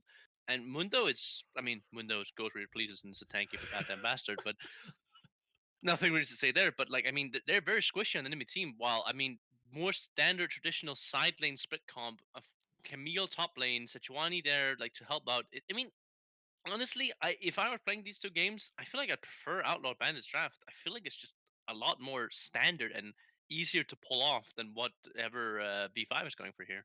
yeah, I think ease of execution is always something that I like to look at when we're discussing compositions. And yeah, it's Bob Stroyer absolutely slapping Tunkus about in the 1v1. And then in the 4v4, you've just got so much engage and damage and reset potential with the Pike coming in, with the Sejuani, the Seraphine Ash to set them up as well, that it becomes really difficult to play these squishy champions like basically everything that VenomFive has drafted. Yeah, I mean, but at the same time, last time I was thinking that VenomFive was like, wow, what the hell is the enemy gonna do? And the like I like their bot lane, but like what the hell is the enemy gonna do? You know, right? Like I was like Mm, I didn't really like their bot lane either. I was like kind of like Mao Kai Kaisa. That's kind of weird to go right now, especially to Stan and Leona.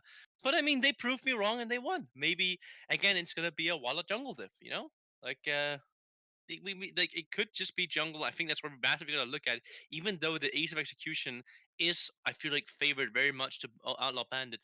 Viego can just absolutely go crazy if he gets ahead, and then it doesn't matter how easy your CC is to combo each other when you get one shot. yeah. It's very much gonna be a jungle diff this game, a Walla jungle diff. If we see a victory for VenomFive, and yes, whilst there are options available, whilst there is a lot of range with the Senna, the Nico, and the Morgana, you've got a lot of range to pick there. The issue is ultimately Outlaw Bandits can just jump on you, and you Yeah. don't really have much places to go. I mean, the Black Shield is nice, but you've only got one of those, and then there are about a million other forms of CC that could just get dunked on your head, and you've not really got anywhere that you can go. No, not really. I mean, again, but I mean, about Double Jungle Diff, there is an interaction with Viego where you can dodge most CC as long as you know use your ult in time. But I'm interested to see that Pike opted for the aftershock instead of the Hail of Blades, as usually that's what Pike goes nowadays. But I like the runes otherwise of everyone else, kind of like the Nico going for the electrocute instead of like something like the poke runes, just going for full out burst here. Morgana, instead of opting for the Dark Harvest, goes for the Comet, which is kind of interesting, to be fair, because Morgana's W, or Morgana generally, is known for really being like a heavy damage dealer. But I mean, it is fasting Senna, so you think you want to build damage, you know? Yeah. And something weird that we're seeing rise up a little bit more is this mage center, mage bot lane with the center. Traditionally, it has been stuff like the Cho'Gath, like the set these tanks that have a lot of innate regen. But this is a bit of a riskier combo. It's a bit more damage focused. If it pulls off, if you're able to get ahead, then I can see it working. But these are two very squishy champions when you're playing up against a Pike. Yeah, not gonna lie, I've been playing. I've been a offender of this myself. I've been playing a Seraphine bot lane together with my AD carry, and he plays Senna. That shit Ooh. is not fair. Not me to say that. You farm for 10 minutes at Seraphine, and suddenly you just one shot everyone together with your Senna.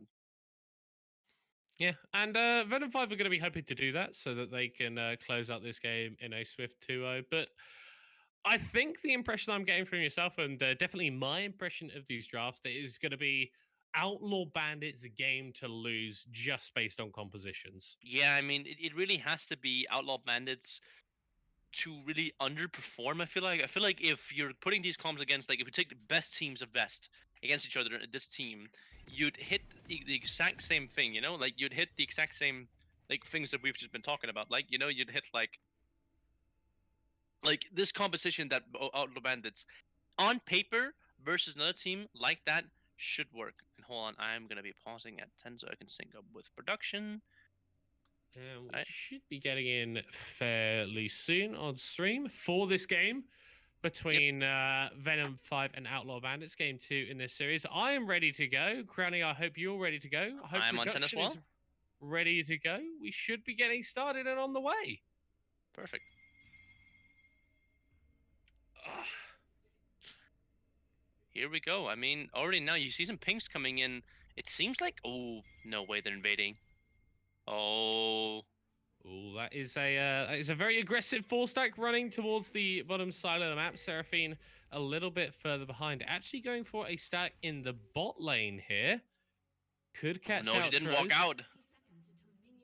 She didn't walk out. Ooh, he's just in that try, but she has got no idea. Dark Chance is going to make himself known. Line up the hook, but that's a very nice flash of Destroyer. Oh, Levels up the hookshot wall dive and isn't quite able to connect. Tries getting some damage down on the back half, and that's actually going to be fairly significant for the Camille in this matchup. yeah. You got the flash from this setup. You're kind of happy. Camille started hook shot, which I think she usually does anyways. I think you're fine. You're happy enough with it. See that Walla Jungle Diff is flashing his master level 7, and Tunkus is just watching him. Yeah. Yeah, I mean, nothing really happening here, but give the flash out for Senna for absolutely nothing on the side of VenomFive, you know.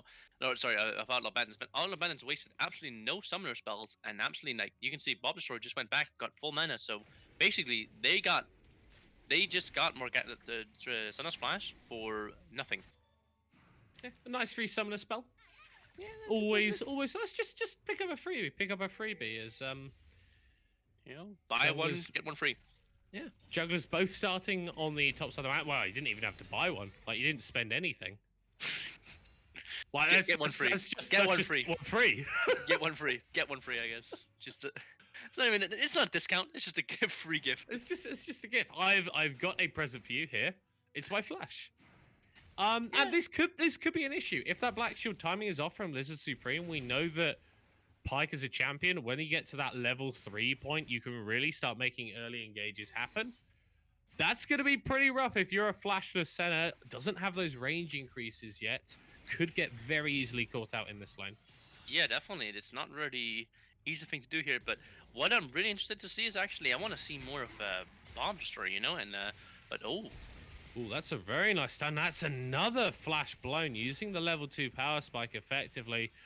Dart chance, that's 2 hook shots? Well, 2 bone skewers and 2 flashes blown. That's a pretty nice success rate. bone skewers. Bone skewer. Why is it called that? Anyways, it's a skewer made of bone. He's charging it up again, connecting onto Lizard Supreme. I haven't seen him miss one yet, as But well look in as the Jungle bush. Dip is making his way bot side. Yeah, he's in that bush. Grizzle Brando is in the area as well, though. That's a wonderful E away from Dark Chance. They're able to get out of that one with ease. Yeah, I mean, Jesus Christ, look at Tunkus' HP up top lane. Bob Destroyer absolutely destroying top lane right now. But As well as Jungle Diff missing out on the Scuttle Crab there and maybe getting diffed himself. Dark Chance will pick up first blood. yeah, I mean, very questionable play there. He knows bot side doesn't have prior or mid has prior, but still opts for going for that Skull Crab. Super, super, super greedy of him, knowing that he won't possibly able to get the to actually be getting the attention or anything he wants from his bot lane. But yeah, I guess it's Jungle Diff. Yeah, well, a Jungle Diff, man. That pun is gonna come out so many times this time around. Oh, I need to stop immediately. As Bob Destroyer is not actually taking the best end of these trades. Tunkus a little bit more comfortable, perhaps, on the Mundo into Camille matchup, despite it being a little bit Camille favored. Yeah, definitely. Got a CS lead and is feeling pretty happy with himself. Yeah, I mean, it's not looking too bad for him, but mid lane being ganked here. Yeah, a little bit of a gank, but Grizzle Brando just going to be forced to run away. The true Senpu threw out the clone. It didn't quite deceive the Sejuani, but there was no follow-up. Pyke so good with that disengage, just able to just jump away from it instantly. And he has double buffs now, so he's never going to run out of mana. He's going to be able to run around infinitely. But again, I'm so surprised to have seen him not go for this Hail of Blades. Oh, as we see a lovely flash away from Tunkus. Actually had the CC immune, but burns the summoner nonetheless. Knows how punishing the Sejuani Camille combo can be. Dragon going to be spawning in a few seconds' time, and it looks like the bot side of VenomFive is right on that one, coalescing around that objective, and we'll be trying to pick it up immediately. Yeah, I mean, they're already looking for to it. I mean, Morgana and Viego both having so much damage against the dragon, it just burns down like it's absolutely nothing. Yeah, very free, very nice and easy, nice and breezy. And we didn't really see Drakes become a win condition in that last game. And with the ocean spawning up next, meaning we have a cloud or a mountain soul, possibly not going to be the highest priority this game either. Yeah, but actually, one thing I really want to touch on really quick is if you look at the scoreboard right now and also top lane, you can see Bob Destroyer is on 50% HP. He set up a freeze, but Tunkus just got a reset off and has the what's it called, the Bam Cinder now, which means that Bob Destroyer will never win a fight until he resets here. Bob Destroyer is just going to continuously out and poke. Once Tunkus level 6, might even look to dive Bob Destroyer here. Bob Destroyer actually put himself in a really bad position. Definitely a possibility. Still has that teleport, so we'll just be back in a way. Can use that summoner to get back to lane. And since Tunkus still has that available, could result in a play on the opposite side of the map, as that's a cleaver connecting. The Spellamine comes through, and Tunkus is just going to proxy up this wave for a bit. He doesn't need to really do anything. I mean, that means that if he proxies this wave, it means it's going to crash into the one, which means that Bob Destroyer will lose even more of the wave, which I think Bob Destroyer really put himself in a bad position here. And needs to get that reset, but with the cleavers coming out, he's not able to do so. Just sat onto this tower. The CS lead starting to go a bit more Tunkus favored, as he is going to be able to pick up that last range. But like you said, already 10 in favor of the Mundo. And given last game's performance, not something we necessarily expected. Wait, what? Dark Chance has actually made his way up to the top side. Wasn't able to grab anything though. I guess he wanted to relieve pressure from his top lane, knowing that he needs a back, and Tunkus was just up in his face constantly. He needs to do something, so I guess that's fine. Lavandle gets some solo XP, but I mean, Lavandle can take a really bad trade here, as the root's going to connect to him. That's another root connected, and you just, yeah, that's what we call balance. It's a feels bad, man. It's a feels bad. Yeah, I mean, man. it's just root on top of root. You just cannot move. Yeah. Look at this. Look at the summoner spells here. Both flashes now available again. Yeah, I for mean, VenomFive's bot lane. That disparity wasn't punished at all. Nope, not at all. It was, I think it was almost punished more by Walla Jungle Div trying to come for a gank onto Dark Chance Lavandle, but even then, like, it seems like Grizzlebrand just ignored bot lane even after getting sums, but at the same time, Dark Chance and Lavandle were just perma shoving in here with the Ashe, which just resulted in not actually anything needed or could be done bot lane. But right now, as of so far, you got 1 kill on the Pike, which makes you happy because you get the mobility boots faster, which means he can just roam if decides to freeze. So he does have the chance of just roaming away now. Yes, Bob Destroyer is crushing a pretty big wave in the top side. We'll be able to move out onto the map, get a little bit of vision, hopefully. Level 6 marks going to be hit fairly soon. Already seeing that for Lavendelana. Dark Chance will be ticking over very shortly, and I think that's where this bot lane really gets online. Yeah, level 6 is really where it gets online.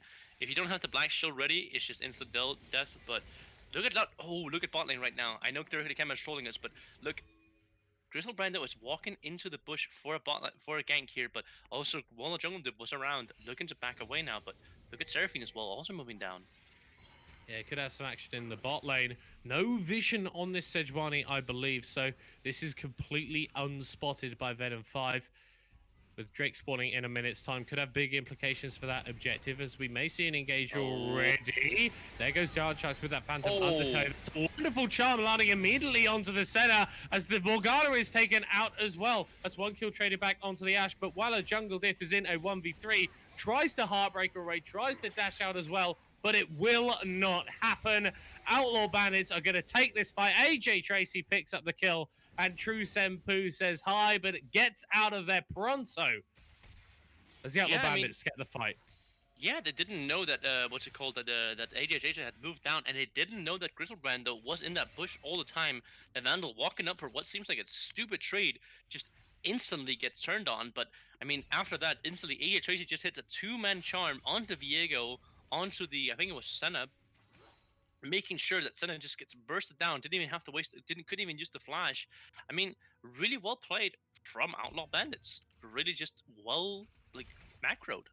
Well executed, really and we needed to see Grizzlebrando make a play on the bot side.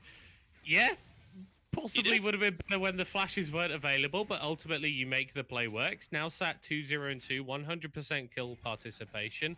And that Drake spawning, they weren't actually able to take it. So while a Jungle Diff, despite the fight not going in favor of VenomFive, will start this one up. But fortunately, Grizzlebrando is in the area. TP going to be channeled here by AJ Tracy. And I think VenomFive just recognized they do not have the strength to fight right now. Saying that, that's a TP and that's a flash forward, flash away. They're getting the damage down onto Grizzlebrando, and he's going to be shut down. And with the nice response coming out from VenomFive, they will pick up this second Drake of the game. And it looks like it is going to be that Mountain Soul. So a little bit tankier and something that VenomFive can play towards. Yeah, Bob Destroyer was just in the top lane still. He didn't have the TP, so he couldn't really get over there. Tunk is getting him with the TP, having the TP advantage, but getting another dragon now, and it is the Mountain Dragon Soul that is going to come out. Which Mountain Dragon Soul, in my opinion, is. I think I had this argument with some other caster. They were saying it's like one of the better souls, which I hard disagree on. I think Ocean Soul is the best, and then afterwards come Infernal. I think that's fair enough. Not sure many people would argue with that one, as well as Jungle Diff is making his way into the mid lane. The stun not quite connecting as Griselbrando comes through as well, but that's a dodge away for the Glacial Prison. But the damage is being done. Viego gets stunned a little bit more. The Encore gets the kill from AJ Tracy. Yeah, the Ruined King has been charmed again, but no longer. Okay, that's cringe. Never mind. Embrace it. Embrace it. I was trying to go for like something like like Viego is like he's missing his wife, whatever her name is called, he sold her or whatever, right? And like then Seraphine encores kills him, he gets charmed, he dies by a charm, he's found a new love. Okay, man, never mind. I respect that, As Griselbrando is not respecting the Mundo's mandate. He can't go when he pleases when he's stunned up. One more hit will take out Tunkis, and Bob Stroyer picks up his first kill of the game. Yeah. Don't do me like that, man. What we saying? Yeah. No, definitely a big kill. The Tunk is not respecting anything. He doesn't have vision at all, not knowing anything's happening. So of course he's just gonna die instantly. It's kind of like actually I'm not gonna say that name, but like it's a dumb idea not to play around vision. Dark Chance just gonna go for here mid lane, being unspotted with the what's that ability called again? I actually forgot what it's called. The Phantom Undertow. No, it's called Ghost Mortar Dive, man. Oh no, the Phantom Undertow is the dash. I don't know, man. Pyke is not my sort of champion. I've literally got 0 mastery points on him. Really? I find him fun as fuck. He's a fun champion to play, to be fair. But he's very like. No, he's a champion for bad people, and as a good person, I will not play him. All right, Udyr player. Tower plating is going to be falling soon. A couple of those have gone in favor of Troz and Lizard Supreme. Looking across the map, not really much done in terms of that. A couple more traded in the top side, but no one's really been able to take out those plays early on. And with Herald not being used yet by either team, not really gonna be getting much done. Griselbrando still sat on that, but plates will have timed out by the time that he's able to use it. So bit of a misplay here as he's making plays onto the Mundo nonetheless. Can't be slowed, but can do a lot of slowing. The stun will connect as well. Here comes the hookshot wall dive, but a good flash from Tunkis gets him out. Yeah, he's able to dodge with the flash here. Now the Rift Trail is going to come up, but Tunk is regenerating so much HP. Might be able to lift this tower dive, actually, if they played wrong. This turret definitely isn't going to fall here. Tungus does have the passive again, go where he pleases, but it's going to be stopped by the... That's actually unfortunate. Stopped by the Rift Trail. He lost his passive. Yeah, that's a little thing. It knocks you aside. I've casted a game where someone got knocked into a Jinx ult by getting hit by that. That actually sounds absolutely hilarious. It's mega tilting. You just like insta FF after that one, don't you? Right? You do, but that seems absolutely hilarious. Oh, that's a hookshot wall dive coming onto Wallow Jungle Div. No. It's going to get locked in the Hextech Ultimatum. Charmed up as well. The flash is not going to get you out, mate. Griselbrando picks up another kill. Yeah, again, a little too... Wallow Jungle Div. Actually, these guys are like... Maybe there's just like, okay, one game, one person pops off, the other game doesn't pop off. So if we go by that standard, we're going to game 3, and then VenomFive is winning. First game, Wallow Jungle Div pops off. Second game, Wallow Jungle Div kind of runs it down. That sun's not going to connect, but that one does. Dark Chance jumping forward as well. There goes the depth from below, and Dark Chance picks up the kill. The 999. He was on the list of Pyke. Getting himself killed. He was on his list. You can't do anything. You can't do anything about that. You're on his list. But Bob Destroyer, showing off right now why the Camille is such a strong split pusher. The turret about top lane. Oh, I think it's gonna fall here. Yeah, there it goes. Yeah. Just destroying the turret. Camille, such a good side laner because she can just 1v1 almost anyone and just really, really rough you up. But look As here. Grizzle Brando's trying to go for a 1v4 right now. He's got back up in the fall with Dark Chance, and Sejuani is very tanky. The Aftershock used as well. That's a really nice stun landing onto Troz, who is forced to flash back. That's a good flash fall from Nico, as that's deletion onto AJ Tracy. Oh, the TP will pick up the kill. The TP channeled in, but this Camille is not as tanky as she'd like to be. Rooted up, shooted down as big stuns come out, but they're forced to run away. Lavender Lana will be slain for a double kill, and here comes Troz onto Dark Chance. Pyke is a mobile champion, but maybe not mobile enough. One more auto will do it, as Grizzle Brando is the lone survivor, but Tunkus does not give a damn about your turrets, and VenomFive grab the ace. Yeah, Mundo goes where he pleases, even if it's under your turret. You gotta learn it. Mundo just going through the turrets. Now his Raptors are hitting him, and he'll just take those as well. I mean, very well played from VenomFive. They're getting the pick onto the Nico. Very well played from the True Senpai, getting the flash onto AJ Tracy. AJ Tracy just being stunned up, using the flash, even though died with the Encore up, actually, meaning that the massive CC from Encore just wasn't there to actually be assisting them. I mean, we saw this last game as well, where Outlaw Bandits were looking super strong early game, but then once it came to late game, VenomFive just had them outbeat, outskilled, and outmacroed. It's a pretty sad situation, especially for Grizzle Brando, who has sort of stepped up this game. Looked a lot better on the Sejuani, and while a Jungle Diff maybe getting Jungle Diff a bit himself, but it's like you said, just the team is playing better. They've got that 1.5k gold lead, VenomFive, and a lot of that is in their mid lane, a true Senpu, 2-0-2, looking very fine, but there's even more in Tunkus, who has really turned around his performance from game 1, 4-2-1, looking pretty unstoppable on the Mundo. Yeah, I mean, Mundo is passive, makes him dust, make him kind of unstoppable, to be fair. But, I mean, Mundo is just such a strong champion, in my opinion, right now. I think, like, he's kind of like, okay, maybe not in, like, VL, but, like, in terms of general play, I think he's really slept on. Like, he's so strong and has such a good laning phase. He has a literal CC denying thing. Like, against something like the Ornn or something like a Renekton, it's just a winning match. Oh.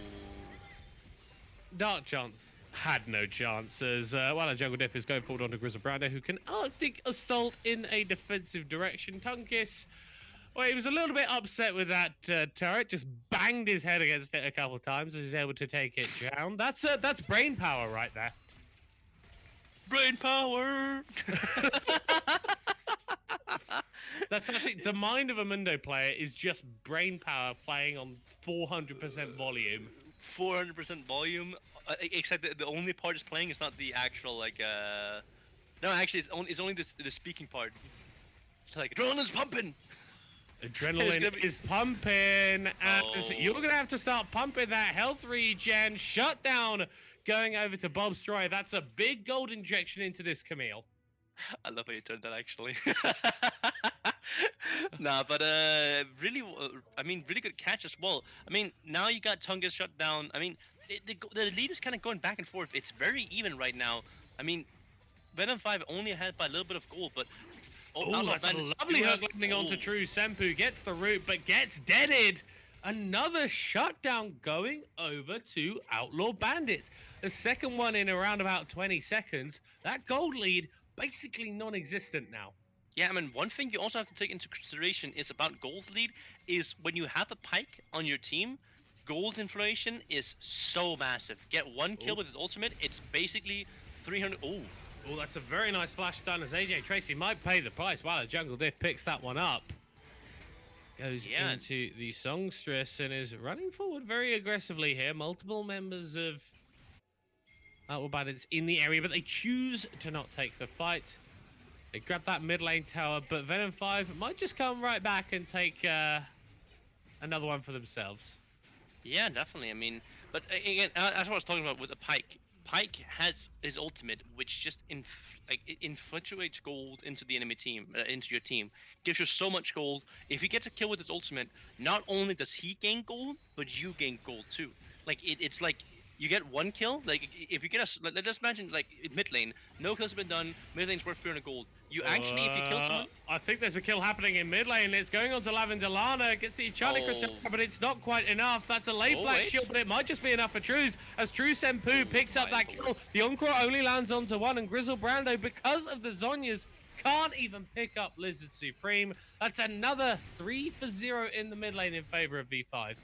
but how strong is Senna though? Senna just popping the Vandal, just running her down, just saying, you know what, your champion might have range and utility. Too bad mine has even bigger range and bigger damage. Can we get a soul check really quick? Hold on, let me just check here. Soul check. 90 souls right now, currently on Senna, 21 minutes in. But... Oh, you may have cast a curse. That is the Hextech Ultimated as Bob Strive picks up the kill, but is now in a 1v2 scenario. Low mana on Lizard Supreme, low health bar on Bob Destroyer as he is taken down. A True Senpu picks up the kill, and the Drake is up. This is Mountain Soul, and V5 are in prime position to take it. Yeah, I mean...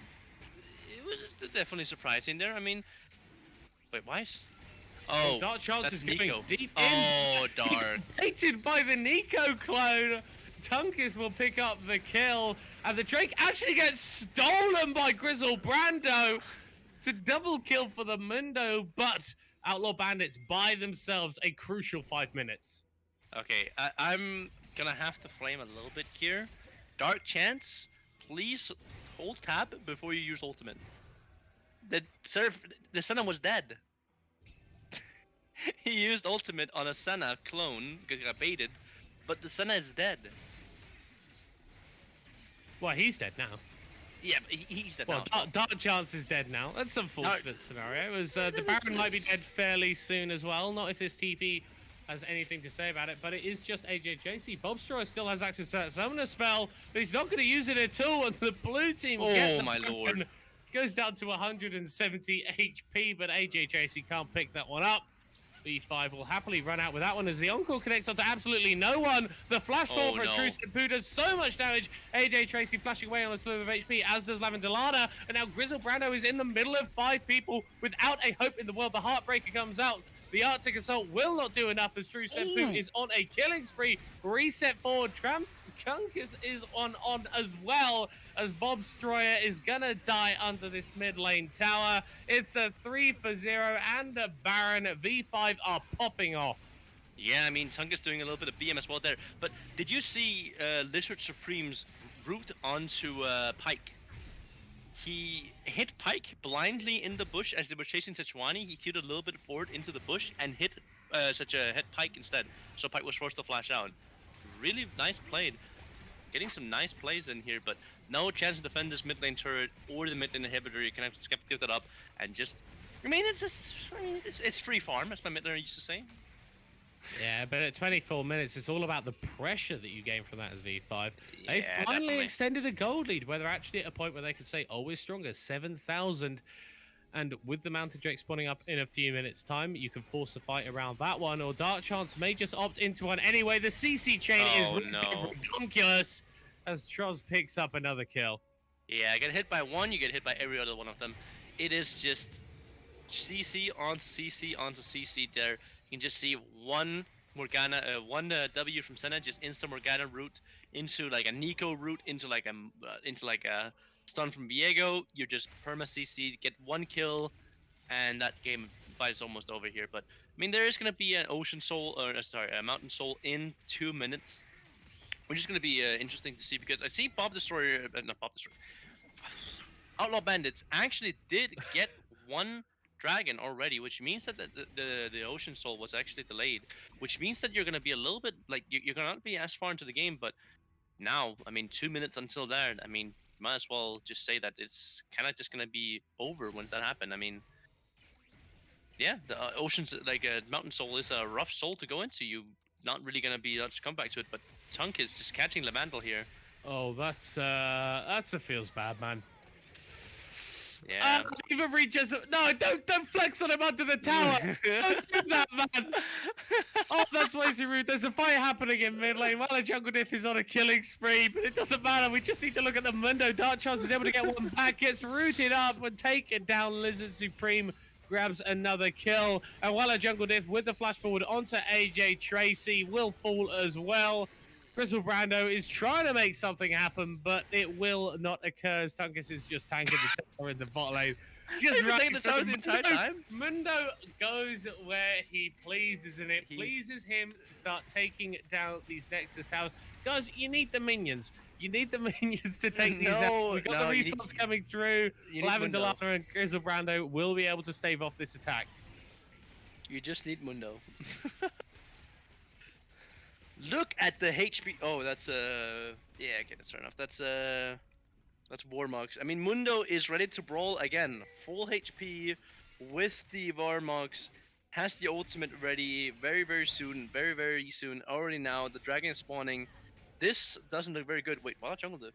Oh, almost? I thought you were saying about it. That's not very poggers, dude. One more hit will take him down. That's a big shutdown onto Grizzle Brando. Jungler's gonna be traded with the Drake in 20 seconds time. The hook doesn't quite connect, but the CC onto the Nico is massive. Lavender Lana from downtown grabs the kill, and Dark Chance will grab another one. Out of nowhere, Outlaw Bandits are getting a fight in their favor. The Bone Skewer doesn't quite connect as Tunkus is going forward. The Dark Passage. Oh my god. Undertone doesn't do anything. Oh It's my a double kill for the Mundo. And he is angry. He is upset. His rage is unleashed. And Troz will be the benefactor picking up that What kill. am I watching? What the hell just happened? That Mundo just turned around and said, you know what, I don't care. I was about to say that that's probably Dragon and just denying the Ocean Soul, the Mountain Soul for VenomFive, but Tungus just said, Mundo goes where he pleases and just took go this way. just killed everyone. Yeah, fair enough, guys. Sure. Whatever. Very disgusting. Can we have a check on Mundo's resistances right now? Actually, Let me check really quick. Mundo has. That's disgusting. Mundo has 4,200 HP and is sitting on around, currently in his pocket, sitting on 800 gold. No, 2,000 gold. Just bought a full item now. Is now sitting on 3,900 HP. Hasn't bought a potion or anything yet. Holy We're just crap. waiting.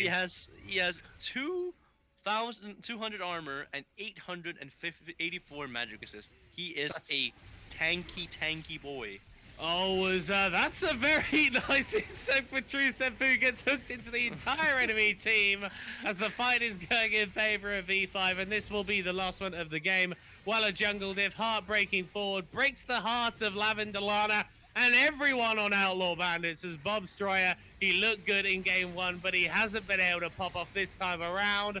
One more hit will do it. The Nexus is exposed, and V5 get the 2-0 win.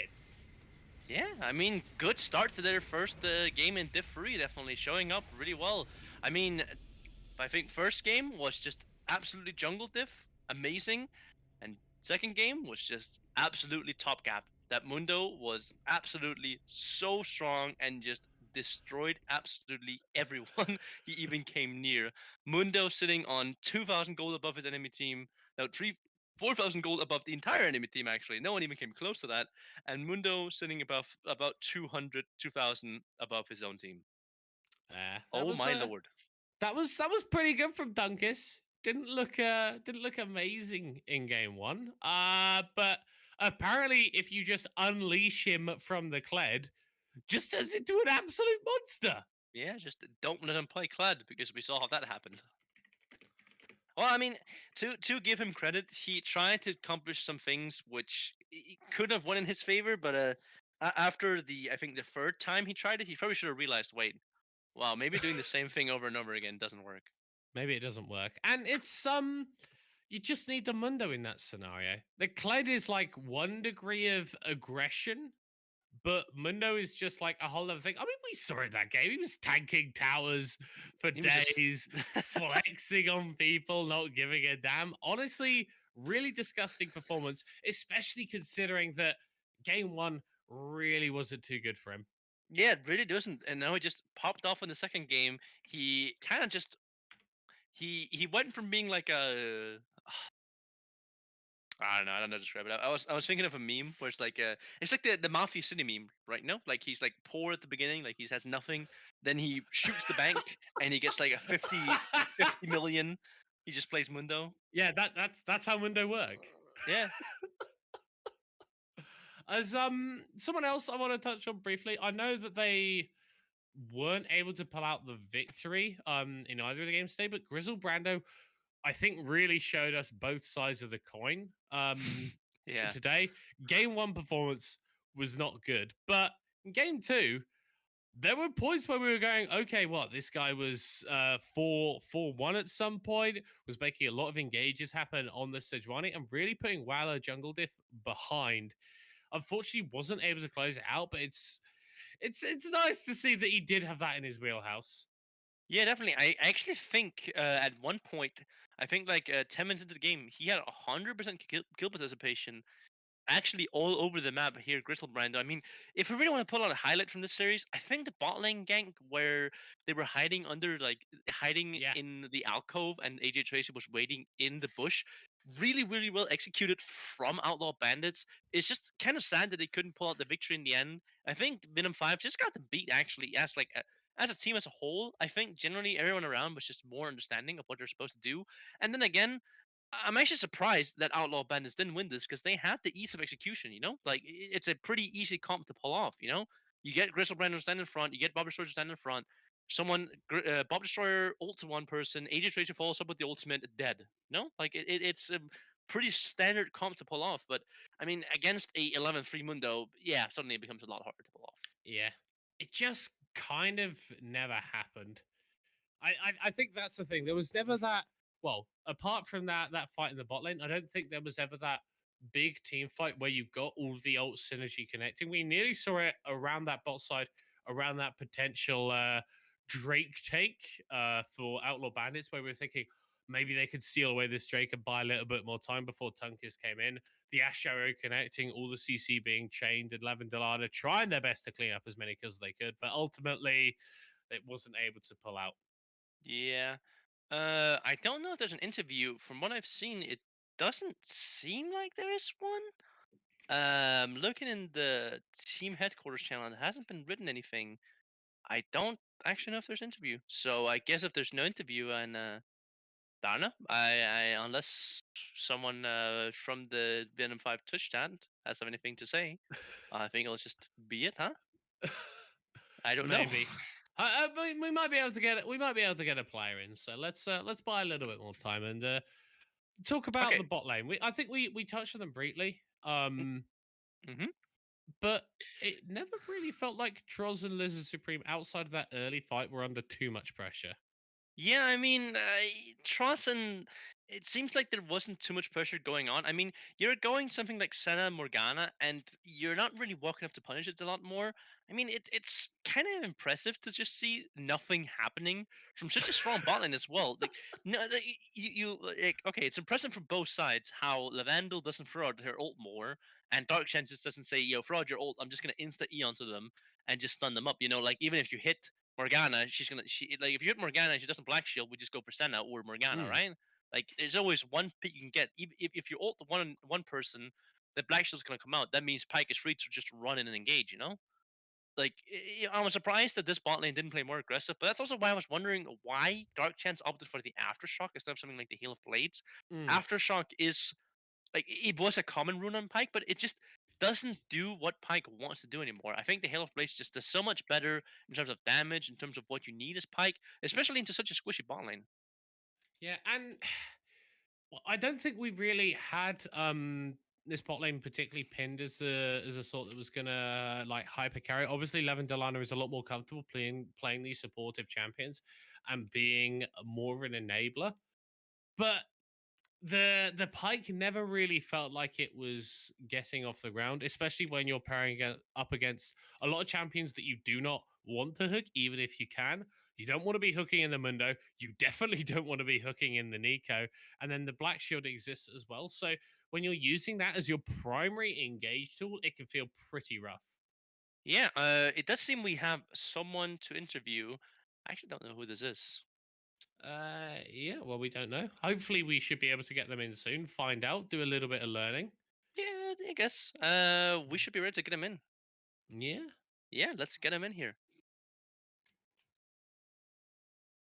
Let's achieve interview.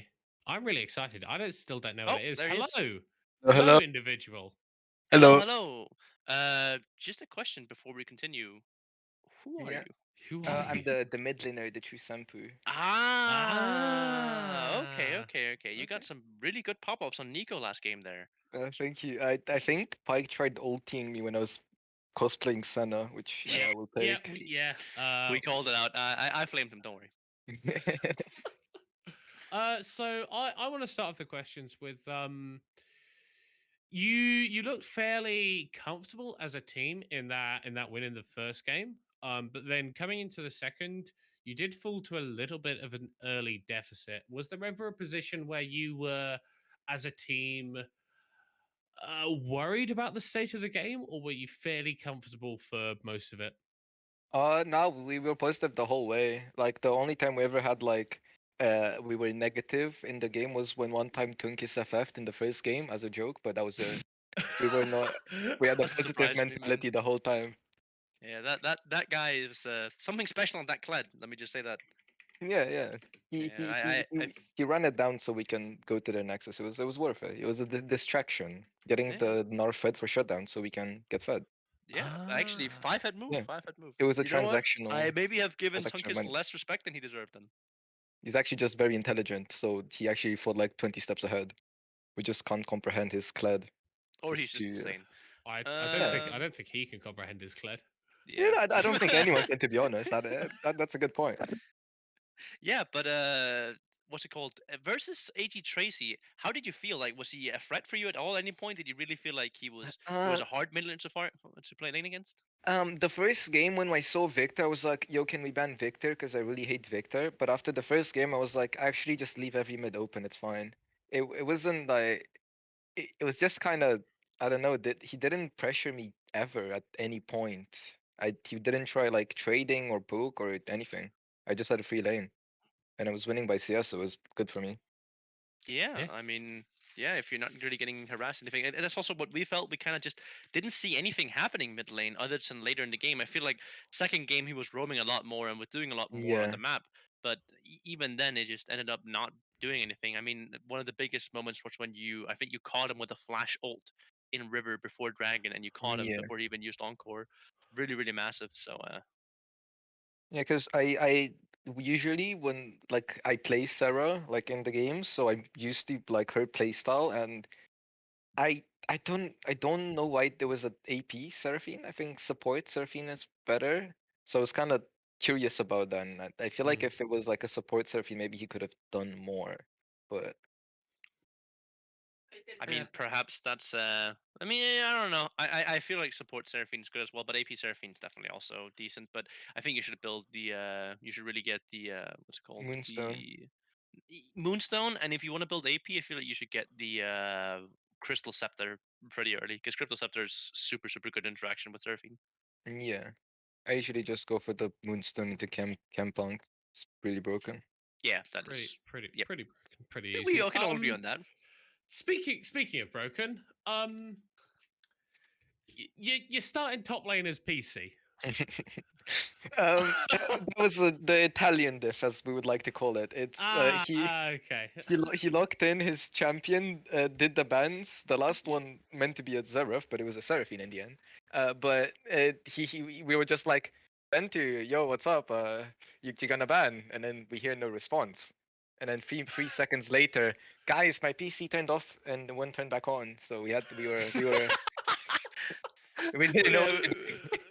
me and Milcott were super confused. Yeah, we were also very confused, but thankfully we got Grim, and he performed. Grim performed very nicely. Very good Yeah. Yeah, Zinzao. yeah, massively. So how does that feel actually coming in that scenario where you do have to use this sub like basically last minute? Is it a case of you'd be prepping quite hard with the starting roster, so this is a surprise, or is it a fairly easy transition? Well, to be honest, I don't. Our prep so far has been maybe typing in the chat every so often, maybe every other week or so. But I don't think we've had a scrim in the past 20 years. We weren't necessarily prepping for it. Like we're just all used to playing, so it's kind of fun. Like we're used to Grim's playstyle and to Tunkis's playstyle, so Hmm. Like, so just send Tunkus top because, obviously Grim is just the superior jungle, of course. And Tunkus can play Mundo, apparently. Apparently, Tickets can't play Kled though. That was the one that was If the you one take he could okay, play, if he theoretically. plays Kledigan, can you please tell him that once he does the same thing like 2 times in a row and it doesn't work, maybe don't try it for the 4 other times? I mean, you never know, No, that's like unless that's you like just that's like play the, it. you do know. You do know. Okay. Right. if it doesn't work the first time, it doesn't work the third either. So, looking forward to your next match. Yeah. That's going to be week 3, which is next week, versus Bob Academy.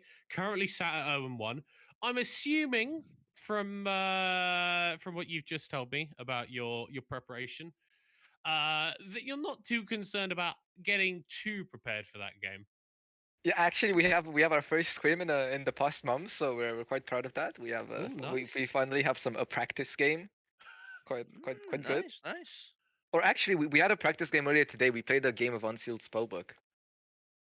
That's why you won. I That's why you guess won. it- That's why you won. That's I why. yeah. guess it counts as a scrim. Yeah, the Wits I can and tell you right Katarina now. on I can tell Ultimate you right Spellbook. now. That was a That's why they won. Right. Okay. I think that's gonna do it for the interview. Very much. Thank you very much for talking to us, Thank you. True Senpu. Congratulations on the win today, and I hope that well, your Unsealed Spellbook games continue to go very well. Yeah, hopefully. I mean, so far they haven't, but maybe in the future. Let me give you a hint. Drop Tunkus. Of course. No, but yeah, Right. that's it for me at least as well. Yeah. Have No a questions. good one, man. Have a good one, man. Thank you for the interview. Thank you. Thank you. Goodbye. Bye. Oh right, Crowley. What a series, man. What a series. That was a great series. Yeah, That definitely. was a great series, man. I'm really excited to see what VenomFive can do. I think maybe Yeah. if they if they start scrimming, maybe they can win more games like this. Put Or Chungus off the Kled. maybe if they start scrimming, then they lose whatever the hell made them win this game. That's actually true because this game, it was such a weird game to watch. It Because was a weird one. I always felt like Outlaw Bandits was in charge, but then suddenly like VenomFive just said, "Yeah, well, no, you're not." And I think with that, we will close out the day. Definitely. Yeah, I think you're winning. No, you're not. Obviously, massive congratulations to VenomFive on their victory. Commiserations to Outlaw Bandits. This has been Valence League Div 3B with Crowney and myself, Middlecott. Next stream is going to be on Thursday. Hope to see you there. Have a good evening. Credit to Steven.